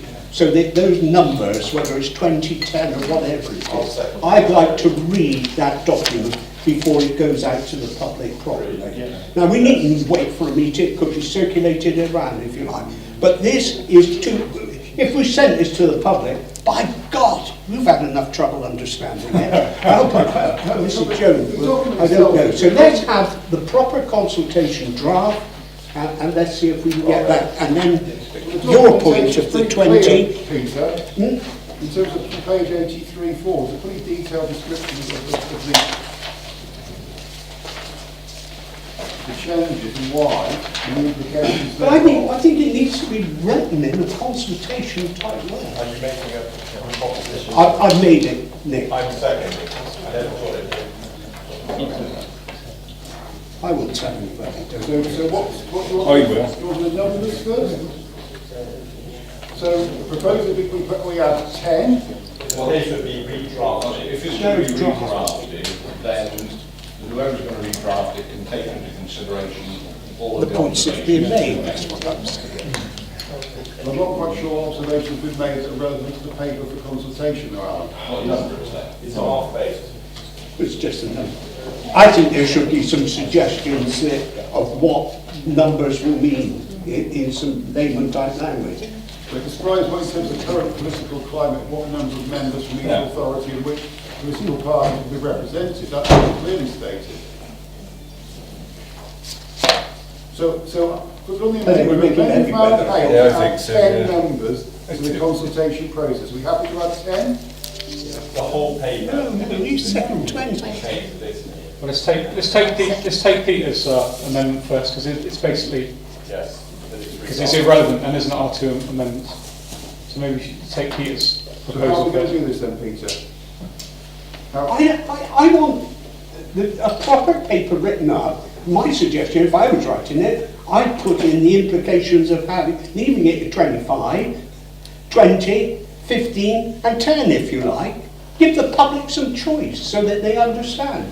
I don't. If the papers tell you that. No. Not a problem. Do you think it does? I've lost the will to live on this one.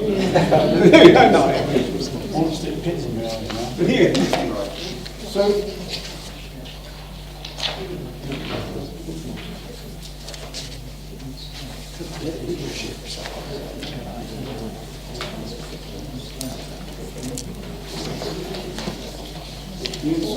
Yeah, I'm going to vote against Peter's proposal. I think it is relatively obvious what the intention is. I don't think there's going to be a great response on the side of membership from the public anyway. I think it is quite self-explanatory. My fear with it is just going to delay it.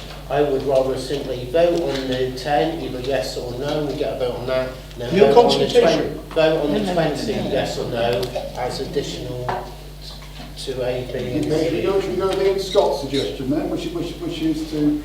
Could I reply to that? Because I think I'm a little bit worried about not having any consultation. No, it's to go out the consultation. The point is, and there was something said about the Police and Crime Commissioner, that a business case has to be worked up in order for the Crime Commissioner to take over. That will go to the local authorities. That could happen, and there is pressure on crime commissioners to prepare that case. All this business about we're not a joint authority, the minister, if you have noticed the last order, now has power to overcome that. Doesn't even have to go through Parliament. The minister's got power in order to change certain aspects of this. So this could happen.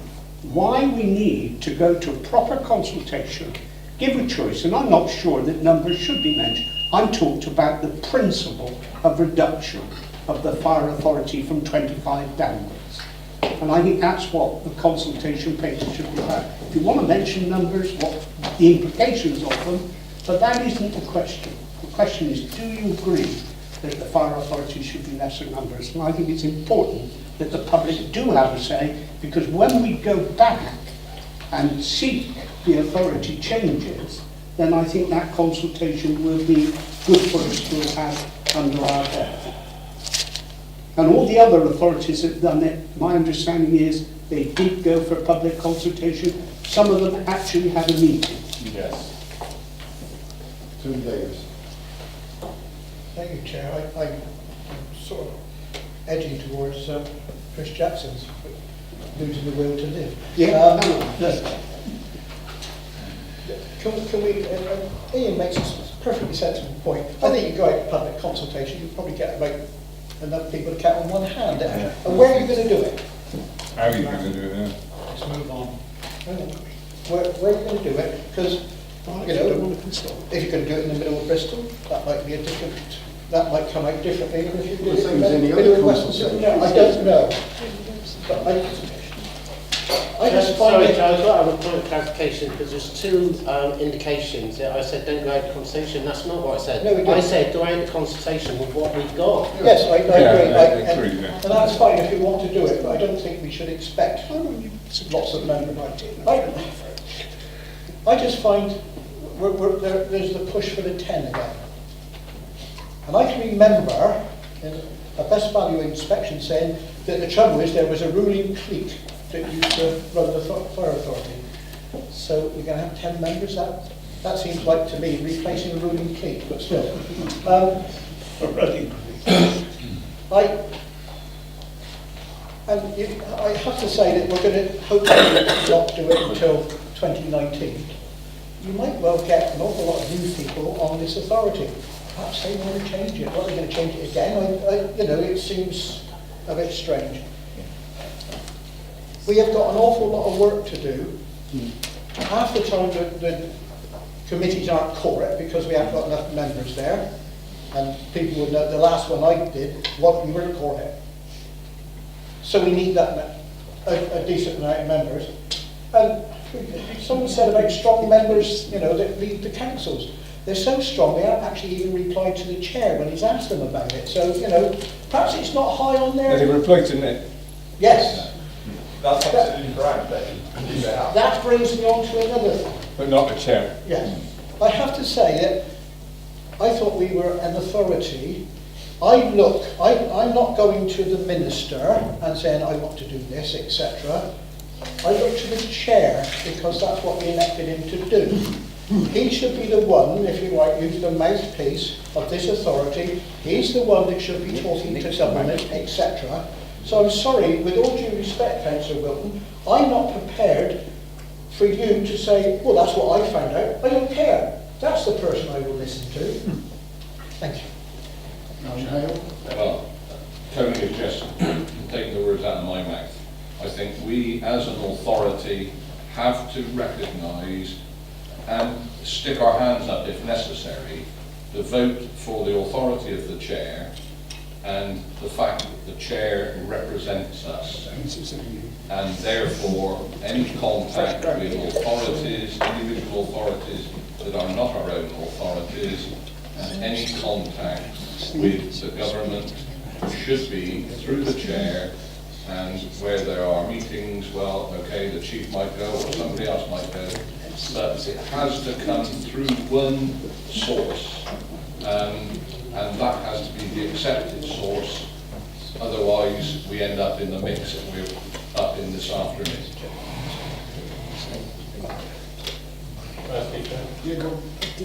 I find myself agreeing with Councillor Abraham for two reasons, and I'd like to respond to Councillor Davis at the same time. Because it is precisely because I think the chair should represent us, and you've said that you've yet to have a meeting with the board, the mayor and three leaders, and you've yet to have a meeting with the minister. That's all the more reason for redrafting the paper in coherent form. That's fair. And putting off this decision until the next fire authority meeting. This is actually, ironically, out of respect for the chair, that you take this forward to the minister, get this feedback, take this with the four leaders, get their feedback. And I don't, for a moment, I'm not in any way trying to usurp your authority. Rather the opposite. My own admission, you haven't had these meetings, so this is half-baked and premature. No, it's not. No, it's not. That's my opinion. Well, yeah. I'm going to suggest, because it's getting to 4 o'clock now, we want to be finished by 4:30, we're going to struggle at this rate. There was a proposal made, I think, by Ian Scott that we amend the numbers to 10, 20 and 25 and put out the consultation paper as is. Was that your proposal, Ian? Yeah. Now, I'm happy to second that and ask you to go for a vote on that. Okay. All those in favour?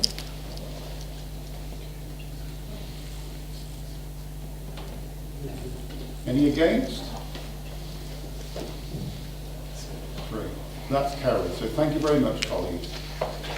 Chairman, will you excuse me? I have a function scheduled this evening. I'm sorry we're so long, Aaron, but to come back to work today. Okay, can we go on to item 11, which is reinvesting for the future? We've got one tomorrow, mate, and I'm just worried about that. The head of corporate services services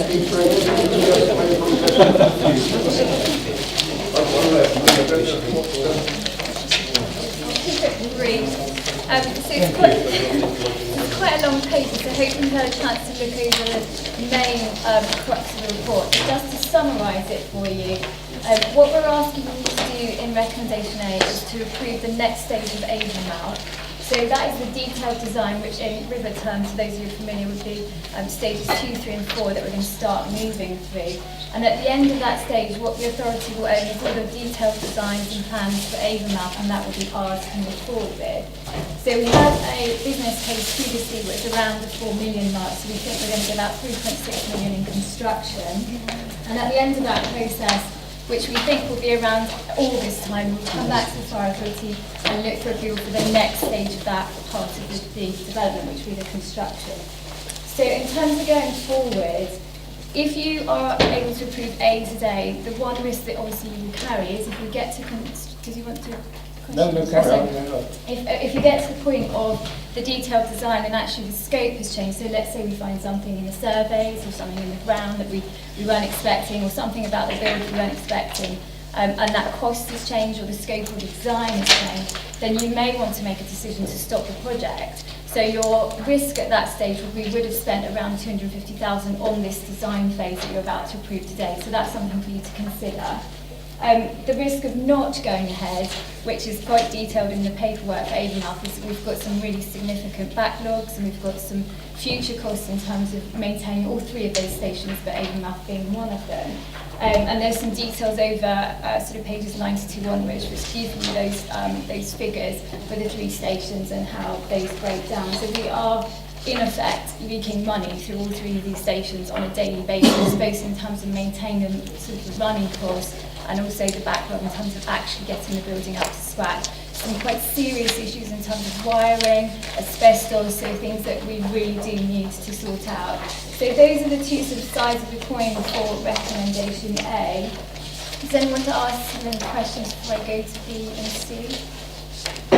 Just on A, I know you've got it in here for the fire station, but the ambulance service use that. So are they going to contribute any costs, or are they, when we do the building, are we going to have it a bit like we have at Bath? Or? With all of these, there needs to be supplementary questions like, can we collaborate? Can we have a fire service station there, etc., etc. We will be entering those conversations. In fact, we've already had fun with ambulance and police colleagues as well. So are we voting on these as you're going through them, or do you want to do it, because we might want to vote for A but not for B or something? Okay, well, I think if members want to vote for them en masse or... I'm happy with them all. I mean, I think the issue is that this is, is getting to the stage where it's affecting the service delivery, isn't it? The buildings we've got are not fit for purpose. I was at Weston Fire Station last Monday. I'm glad there was a firefighter there to guide me around, so I certainly wouldn't be able to walk around it myself. There's a number of buildings and outbuildings and little side buildings we've got over there. I mean, as an operational efficiency example, it must be very, very poor. I think we've just got to get on with this. It's good to hide though, because they can't never find me. I imagine so, yeah. You try that, Chris. Yeah, they can never find me down there. There are also pointed out that apart from the service delivery and working on an operational basis, isn't it, just on an operational basis, we have a duty of care. Absolutely. Yeah. And I like that minute. Yes. Yeah, exactly. So is there any questions, debate, queries? It's just that I'd like to agree to propose all three with the proviso that we do look at other services helping out with the build cost, and all that sort of stuff. So they will be using it. So we can assure members that we will have conversations with our colleagues with regards to collaboration, because that's the very first question we should ask. And the other thing we'll do is we'll make sure that it aligns with our thinking with regards to the RRMP and how this will be in the future. Yeah, more than happy with that, Chief. I've got Bob Garner next. Did you want to speak, Bob? And I've got... Yes, briefly. Could I point out that architects will always say it's cheaper to rebuild than to refurbish. And it's in their nature. And certainly you get a modern, smart-looking building, but it may not be the cheapest option. If we look at page 95, the electricity costs at Avonmouth and Hicks Gate, £5,000 extra at Avonmouth, yes? Is that because it's an old design with more lights? Or is there somebody leaving the lights switched on? It's a cultural thing. Or is it that if you replace the 100-watt lamp by 40 watt, you would make the same savings? You don't have to demolish the fire station to change the lamps. It might be. I don't know the answer. But I think we should be rather careful about rushing into knocking buildings down and rebuilding with new, just because it looks and we've been told it's cheaper. We need to investigate a bit. It's the third time that place has been refurbished whilst I was in the job. And it gets worse and worse and worse. You need a new modern fire station. I'll wait for Lee to answer, and I also respect Morrison's point about the fitness of purpose. Exactly, yeah. I mean, that's money we're spending every year on keeping the thing repaired to keep it up to some standard. It's just so enormous that we have to switch all the lights up all the time to make the slightest difference, couldn't we? So did you want to answer with... Yeah, so in terms of the energy savings on 95, those are all of our energy savings, so not just electricity. That would cover any gas or any other kind of fuel that we would use or any energy on that station. The difference between our new builds and this particular one is our new builds are energy efficient, so that's where those savings comes in. To rebuild this station is what we need to do to achieve those savings in our running costs. So that gives us an additional saving year on year from here in. Whereas sort of if we're going to redevelop it as it stands, we're not going to be able to do the same kind of work and achieve that same level of energy efficiency. It says that it's £5,000 cheaper to run a building like Hicks Gate than it is to run a building like Avonmouth over a year. It is, yeah. That's simple. £5,000 would go a long way to changing the lamps and telling people to switch the lights on.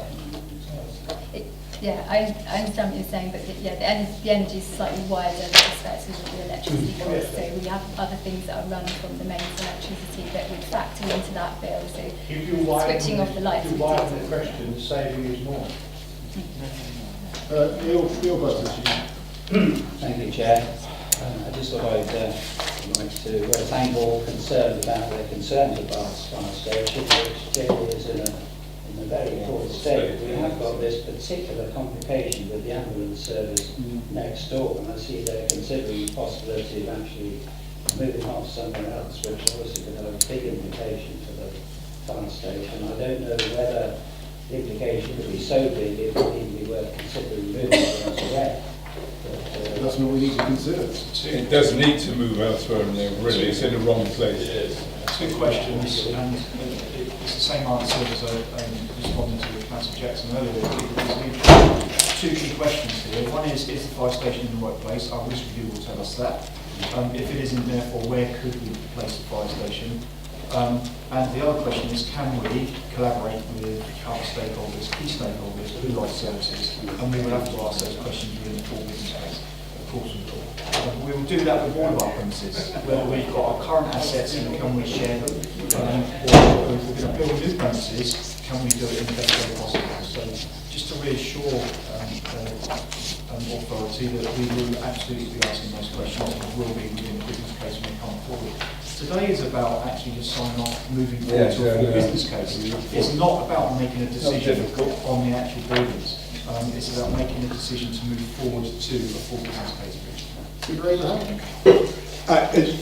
think this is a very critical debate, and I'm a little bit disappointed that we're discussing it in this way, because I hope that there might be a full presentation, particularly as we have some new members, or since the last time we really looked at this, there have been member changes. The whole essence of our strategic planning must be based on where our stations are located. It's much more than about saving on electricity. It's about location, it's about our maintenance, it's about being fit and having the right premises to be able to do the job that we've got to do. Right? That's critical. Weston-Super-Mare, for instance, presents the most horrendous problems to us, but also fantastic opportunities because of the land down there and its size for the future, and maybe a financial gain. I don't know, but it all depends where you want to come. A lot of it would do for talks with merger or talks with the ambulance service, as it will possibly in Bath, where again a critical situation should be looked at. So I'm just wondering if we ought to today take this paper on its face value, if you like, but perhaps have some sort of session where we could go through the real opportunities and the real scope of what is available to us as far as our estate is concerned over the next, say, decade, because I think it's that sort of length of time. So just to clarify the options that we've got today, because I understand your concern. Recommendation B and C is what you're talking about. So we don't have a business case. That's what we want you to agree as a fire authority. So today we're not here to present the business case for Weston and for Bath. They are extremely competent, Bath in particular. That's what we were asking you to approve. So we're saying to you, are you as a fire authority happy for us to go forward and do that scoping work, the feasibility studies, looking at the option? That does include, as the Chief said, looking at alternative sites, particularly in Weston. That will be looking at the one public estate, so we're looking at what does the local environment need, is it selling the land, is it renting the land? So we'll be exploring all those options and bringing that information back. So members are just asked today for those two stations to approve us doing the business case, whereas Avon is slightly further on, and we are asking you to approve the next, which is the detailed design phase that we will bring back and present to you. So, I think we'll say the same thing, because I don't want to be pronouncing, and I completely get that you're further along the lines of Avon, so the emphasis is on that 4 million. But we put numbers 6 million and 4 million for Bath and Weston respectively. So is there anything beneath those numbers, or is it just a very Those objectives, very much yes. outlined objectives. And Bath in particular, I'm not a firefighter, as you frequently remind me, but even I can appreciate that thing's in the wrong place. And you've got some very premium real estate values where it is, but it's operationally clearly not in an ideal location. Now, we just sold Temple back for £1 million, right? So could it be that we could sell Bath and have money in the bank to buy a very nicely spanking new fire station somewhere that's operationally? So we visit the consideration to reassure the authority that we will be looking at this from a collaborative perspective and what is best in terms of location and locality, but also obviously what's best for our capital programme moving forward. Exactly. So we do have further capital receipts which we can then invest in further building stock, and that's what this is I like the way you say it, because it doesn't say relocate next to Bath, it just says redevelopment. So the implicit assumption is that you're saying where we are. But this is a conversation and a decision today about can we move forward to a full business case. Now this is part of a previously agreed by the authority capital programme around being reinvested in the future, which was agreed by the authority previously. This is a touch point, if you like, along that journey. What we have to do is now consider, as I said, the collaboration picture. And we also need to consider our future integrated risk management plan, and is that the best location for our fire station? And once we have those conversations, it will go into the full business case. The full business case will come back to the full authority, full consideration and decision in the future. Perfect. All I would like is that we don't jump in downstream to the strategic decision by making the implicit assumption that we're saying, but no, that's not what debate's about. Maggie Tyrrell? Thank you. As a new member of the authority referred to, I just wanted to say that I was, although I haven't obviously been privy to the previous meetings, the paperwork for me was perfectly adequate to move forward to the full business case. It gives me in various places assurance that a wide range of options is still being considered, and that we will be kept informed of progress as it goes through, or at least I will be watching that we do get that information. So I don't want my newness to this authority to be taken as an excuse not to move forward. Do I propose that we accept the recommendation? Yeah, can I just add in there, can we look at Nova Way, just in case, as another option, to move Avonmouth to Nova Way? The risk review should tell us where's the best place. That's fine, yeah. And we will take that into account. That's fine. Because we own that. When we put the pin on the map, we'll make sure that it's the right place. Can we have a proposer, please? Yeah, I'll propose that. Seconded, Mary Davis. All those in favour?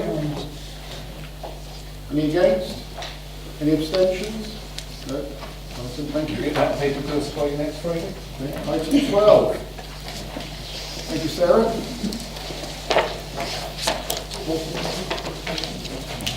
Yes.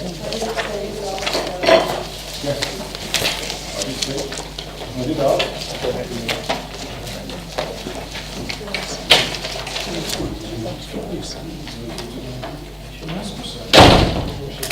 Okay, item 12, that's Deputy Forest to present. Thanks very much, Chairman, and thank you, members, for brevity and possibly sanity. I'll be very brief with these papers.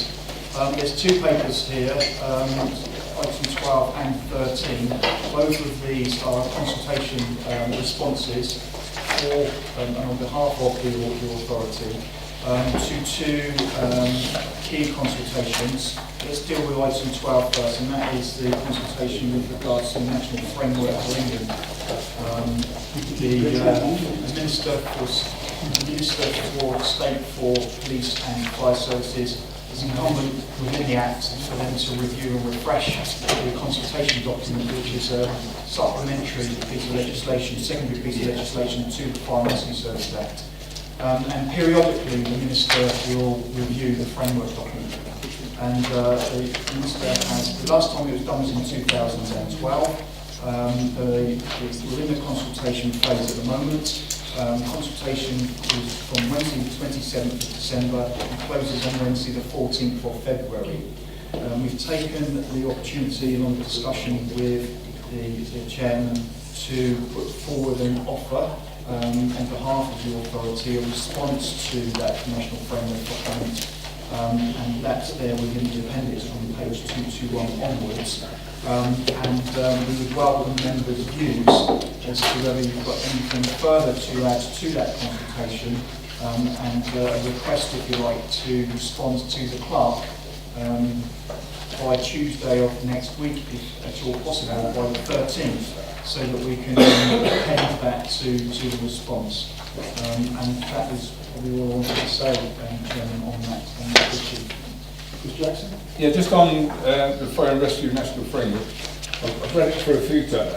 I mean, most of it, as I said in the email back, but it keeps telling us that we must be doing this and that, which we're not funded for.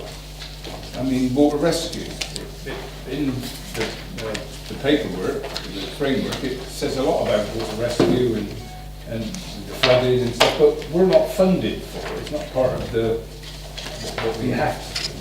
So, although we do it, as part of our feedback, is there any chance of putting in there, we agree with it, we're doing it, but to get us to do it properly, can you fund us for it? Sure. Okay, well, we can take that comment on board and feed it into our response. It's not just water rescue, there's lots of things in there we're doing that we're not actually physically funded for, so it's not part of our... Yeah, fine, we can respond to that. That's not a university held view, Councillor Jackson.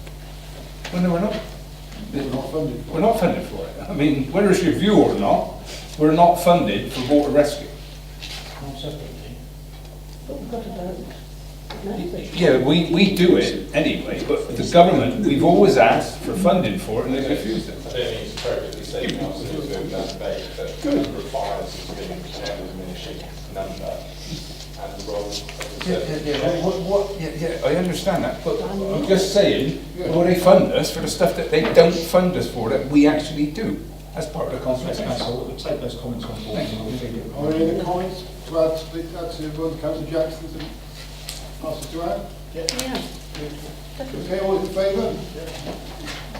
Any against? Any abstentions? Okay. Page 13 on Thank you, members. Thank you, Chairman. The next one is a consultation document, a response with regards to Her Majesty's Inspectorate of Constabularies and Pharmacy Services. There was a consultation that was put out with regards to the inspection programme and the framework. We have a proposed response within the appendix, again in the same form as the previous paper. The three key areas that the Inspectorate are going to look at when they come into the service are around effectiveness, efficiency and our people. And at 3.6 it says there, they'll be given prominence to the following principal themes, which is around effectiveness of pharmacy service, i.e. preventing and responding incidents, whether the service provides value for money, whether the service understands future risks, where future risks lie, etc., and the ability to service to look after their people and train staff and embrace diversity, etc., etc. So this conversation has been going on for some time now. We have had visits with the inspector, and we have also sent staff to other events to ensure that we are appraised of what the inspection programme will look like. We are obviously aware now that we will have an inspection in the summer of this year. We will be within the first tranche of the 3, so we'll be one of the first of 15 fire services to come under inspection. We know what that looks like more now, and we're confident that we are preparing ourselves in readiness for that inspection. The consultation was around the inspection framework and around the time frames, the inspection programme, and we have offered a response on behalf of the authority. We're more than happy to take comment, and more than happy to enrich that further from comments. Well, first of all, I'd like to say in relation to the previous paper around this, thank you to the team for going through this very detailed document and putting forward the response. I'm very happy with them, but I've asked colleagues if they have any comments, queries, questions. I'm more than happy with that one. Okay, so bear in mind that we got the papers late this week, and I don't want to revisit that, I'm sure that was popped up on conspiracy. Can we please have a little bit more time to respond? Because I haven't gone through the detail. No, but the report's been out for a long, long time to look at. This paper? No, but I say, for you to put anything in, it's been out months. Actually, when's the print we've got the other one? It's got to be next, sorry, this one's different time frame. This one's got a little bit longer, I think. It's the 19th? Yeah, I think it's the 19th. We're happy to receive further comments and views from members. If you send them through to the clerk, that'll help us out a lot, thank you. 19th, yeah. Closing date's the 19th, so any comments you may have, please help us to enrich it. Thank you. Next, all those in favour? Any against? Any abstentions? No, thank you.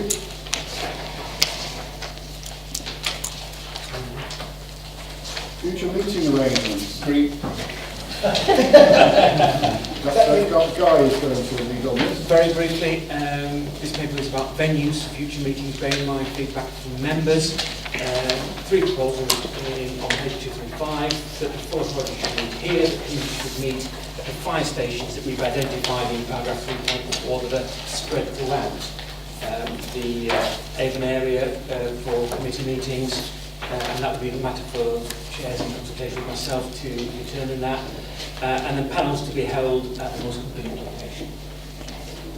Okay. I've got Catherine Morris first and I'll have Ian Scott afterwards. Okay? Thank you. I think I mentioned this to you before, Chair, but I'm very concerned that we should be open to the public, and this is quite a difficult site for the public to get to. Am I correct in thinking this? Are these public meetings for everyone? We've got 2 members of the public here, there's still one. Absolutely fine. We are made up of 4 local authorities, and those local authorities have got council chambers, and I see no reason why whatsoever why we cannot have 1 or at least 2 or at least 3 of our meetings in these council chambers, circulating around the Avon area. Yes, there might be a lot of huff-puffing and noise and shouting and everything else, but that's what we're here for. We're here to be accountable to all of us, and we should be accountable to our residents. And I think we should be around. In answer to that question, Councillor Morris, I do not disagree with anything you're saying. Actually, what the view was that we were going to try to do some meetings with fire stations this year to see how they go in terms of attendance to the committees. The view was from a number of colleagues that having moved the headquarters to here, which has been quite difficult for quite a lot of our staff to the location, the fact we were moving them here almost without any choice, and then to decide we didn't like it because it wasn't convenient was deemed to be, from the point of view of morale. But I'm quite open to whatever debate we want to have. I don't think it's about convenience. I think it's about our accountability. I really think it's about accountability. And we've got to show the public who have elected us, for a start, and we're paying the precept that we are accessible. And if anybody thinks differently, there's a chance of leaving. I agree. It took me 10 minutes from when I got to the desk, or longer than that, to get here. Councillor Ian Scott was next. Yeah, one of our members did mention to me, because of the time we're likely to finish in clashing with rush hour, whether these 2 p.m. should actually start at 12 p.m.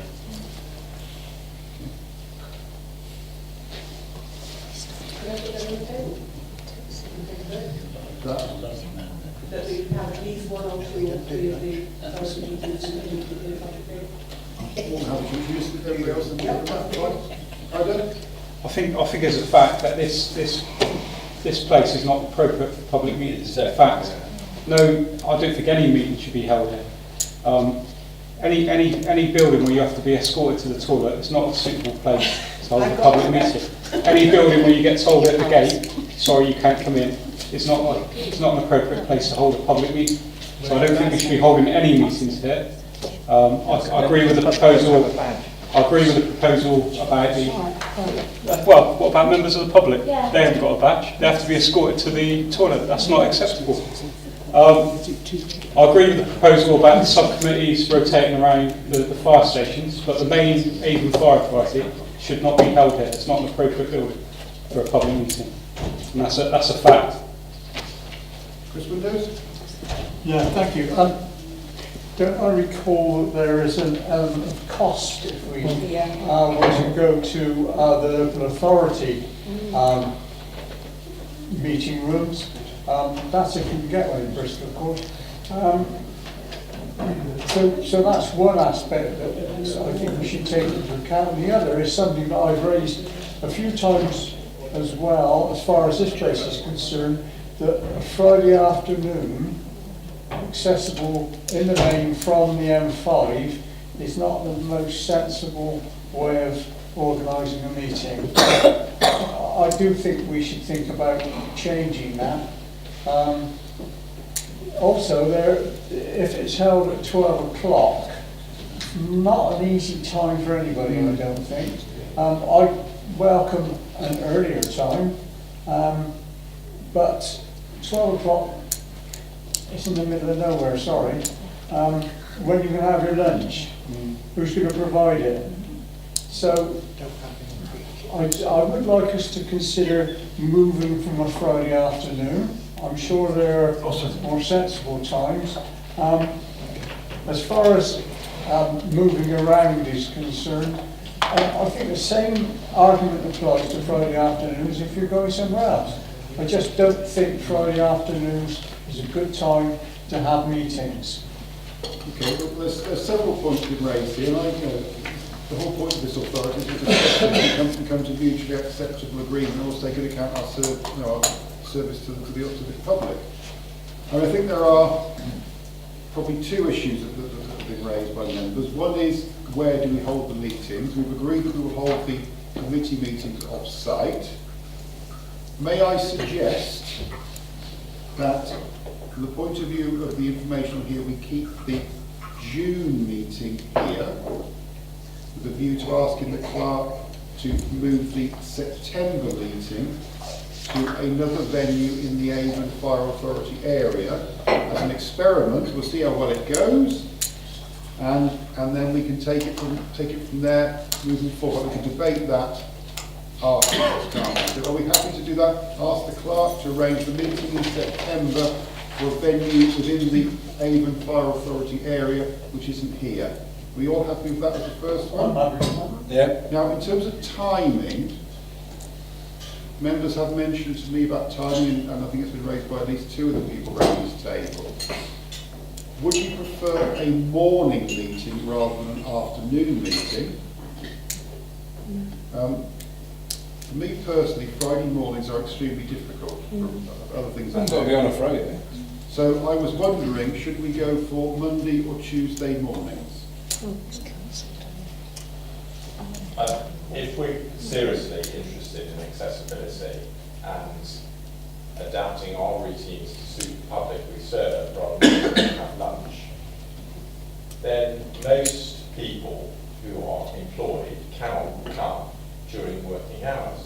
If we are serious about that, then we should consider having meetings in the evening when people can attend. The other thing I would say is, whilst I agree with many colleagues about the issues around accessibility, and Councillor Dunn made some very good points, it's not as though we've been overwhelmed by public attendance when we've been at Temple Back. I think we peaked at 5 or 6 in public, haven't we? But generally speaking, they're not well attended. But they might be if you were in a council chamber. But Temple Back was accessible, wasn't it? It couldn't be more central than it was. And it was rare that there was more than 2 or 3 anymore. We've agreed to do an experiment on the 28th, or the meeting around the 28th, the September 18 meeting, and we can make a comment. Bring it back down, yeah. Bring it back from there. Now, what about the timings of meetings? Do you want to change the day, or do you want to change the time? Why not try both and see if it's any better attended? Chairman, I suggest that you will circulate proposed times and days and see what's returned to you, and then go with majority. Are we happy with that? Is that there are some implications in terms of staff? B&C ain't an issue at all, is it? I'm happy to accept both of those. Okay. So So we'll continue with the June meeting, 2 p.m. here. The September meeting we will have off-site, and we will ask members for their information, their thoughts on what time of the day and what days would be preferable.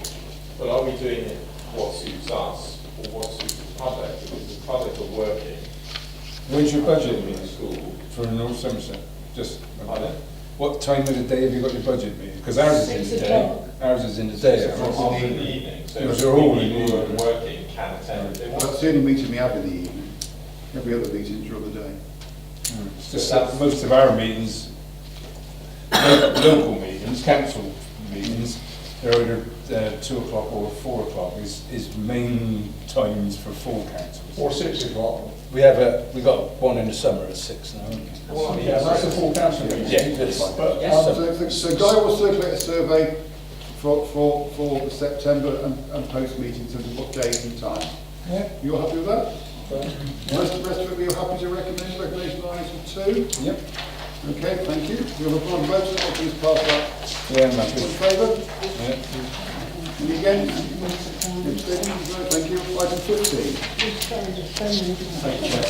I'll be very brief in for time. Just to, members obviously will keep the 15 Universal Risk Protection update. We go by our 3-year strategy, which involves community young people, children, young people, vulnerable adults, technical and business fire safety and partnerships. So we just draw members' attention to one aspect, which is on page 240. 3.8, which is regarding local safeguarding children's board inspection we had in December. The feedback was exemplary back to the service, and the inspector executed to do that piece of work. Noted that numerous occasions the inspectors and the auditors worked with them in a very positive way with staff, and were exploring ways that they could work together and build excellent relationships with their partner agencies. We've seen as a progressive and very positive approach. And again, thanks has gone back to the team within children and young people and risk reduction department for that very good reflection on our services working for predominantly potentially vulnerable people. Well, thank you. I think we'll thank the service for that. I'm sure we all agree with that. I mean, especially when our own children's services have been found wanting. For example, North Somerset children's services failed an hospital inspection effectively. No, we didn't. We did. We required improvement. Required improvement, sorry. That is not failing, that is what would have been satisfactory in the old terminology. Thank you, Mr. Chair. Are there any other comments, queries? Okay, so just to note that, isn't it? Thank you. On to item 16. Thank you, Chair. Again, I'll be very brief. Out of the 9 incidents, we give a selection of the 9 operational incidents from the last reporting period. I'll just draw members' attention to one incident of note which took place on the 6th of January, which was initially came in as the Wills building. That was the first set of 999 calls that came in, and on social media it was quite impressive to actually see the glow of orange flame emanating at the top of Park Street, and it did look like the Wills building.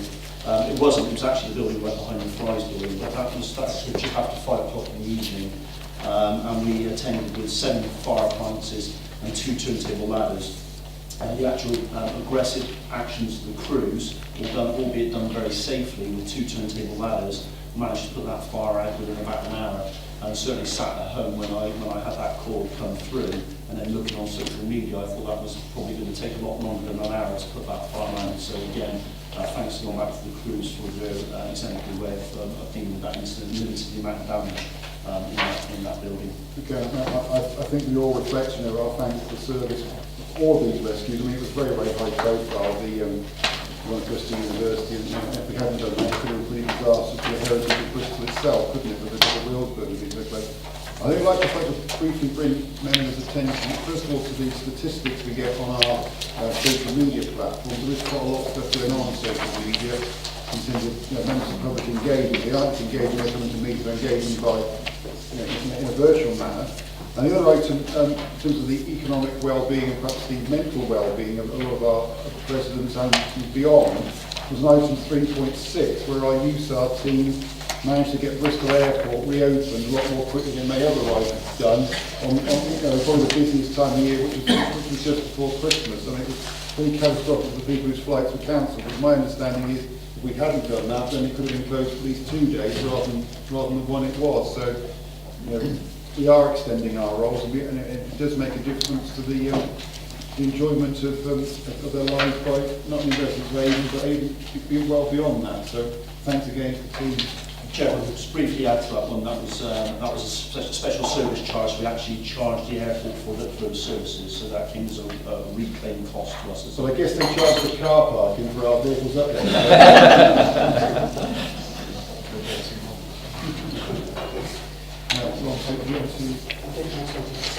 Date of next meeting. The 23rd of March will be here at 2 p.m. And now we give the lucky people who are pressing public the choice to go home, because we don't exclude you, I'm afraid, under Local Government Act, because of some confidential paper we're going to discuss under item 19. So I'm going to move exclusion of press and public. And we'll just turn the cameras off at this point, please. Yeah.